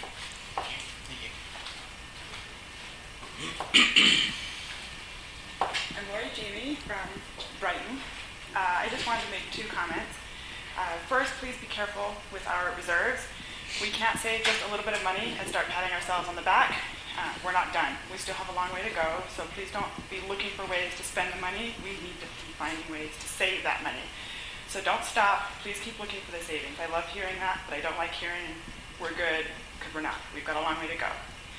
The other comment I have is, what reason do you have to deny a willing homeowner to fill a board seat, even temporarily? Going by the 3rd winter seemed like the fairest option, even just temporarily, And in a way, the homeowners already voted for him, so why would you turn them away?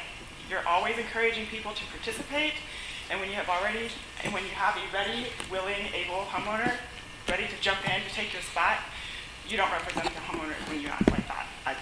You guys voted against somebody that won third place. He was here, he's ready to go, and you said no to him. So what that tells me, the homeowners, you don't really want homeowners to be involved.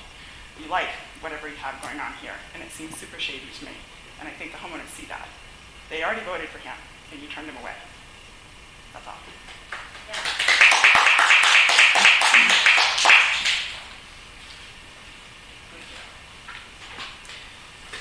Anybody else? I've got one thing as a homeowner. I just want to make people aware, because they may not know it, that another option for some fairly large cost saving is turning Knickerbocker Park back over to the city. Under the contract we have, we can do that with 90 days notice, or I believe it's in 2023, we actually have to ask the city if we want to keep the park, which I'm sure they let us if we want to.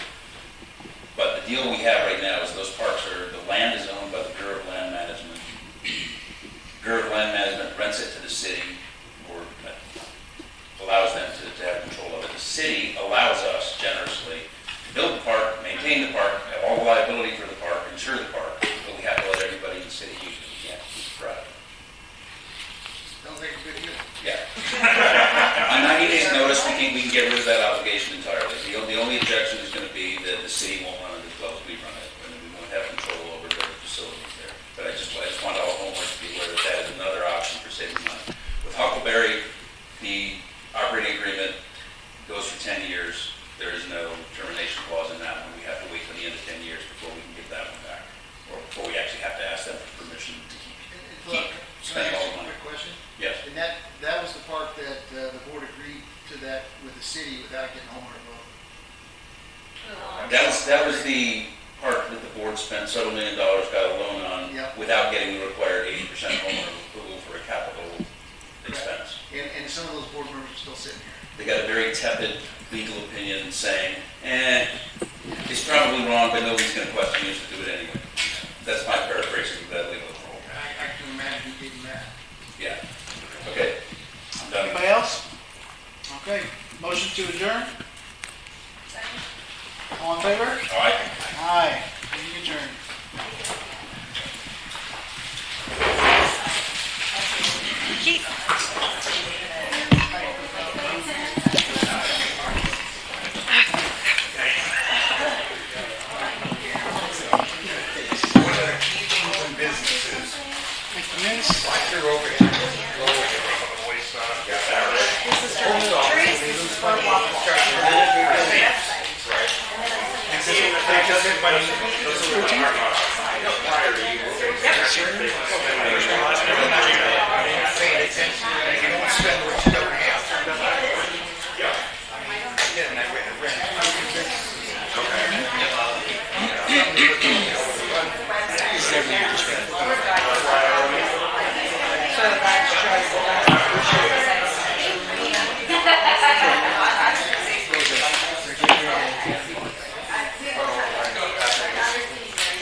We are June 8th.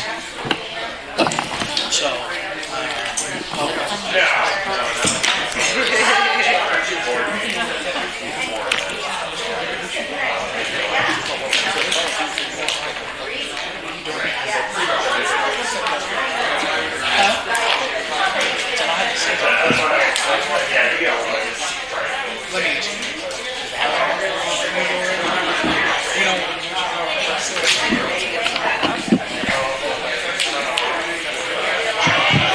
proposed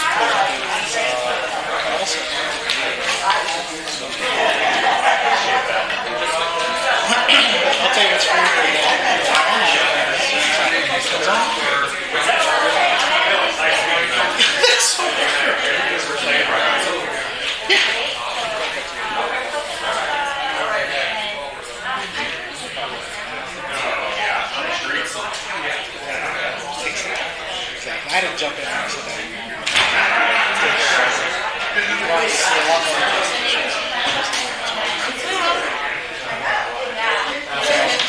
I told Stephanie. Way to go today. What's new? Well, I hope they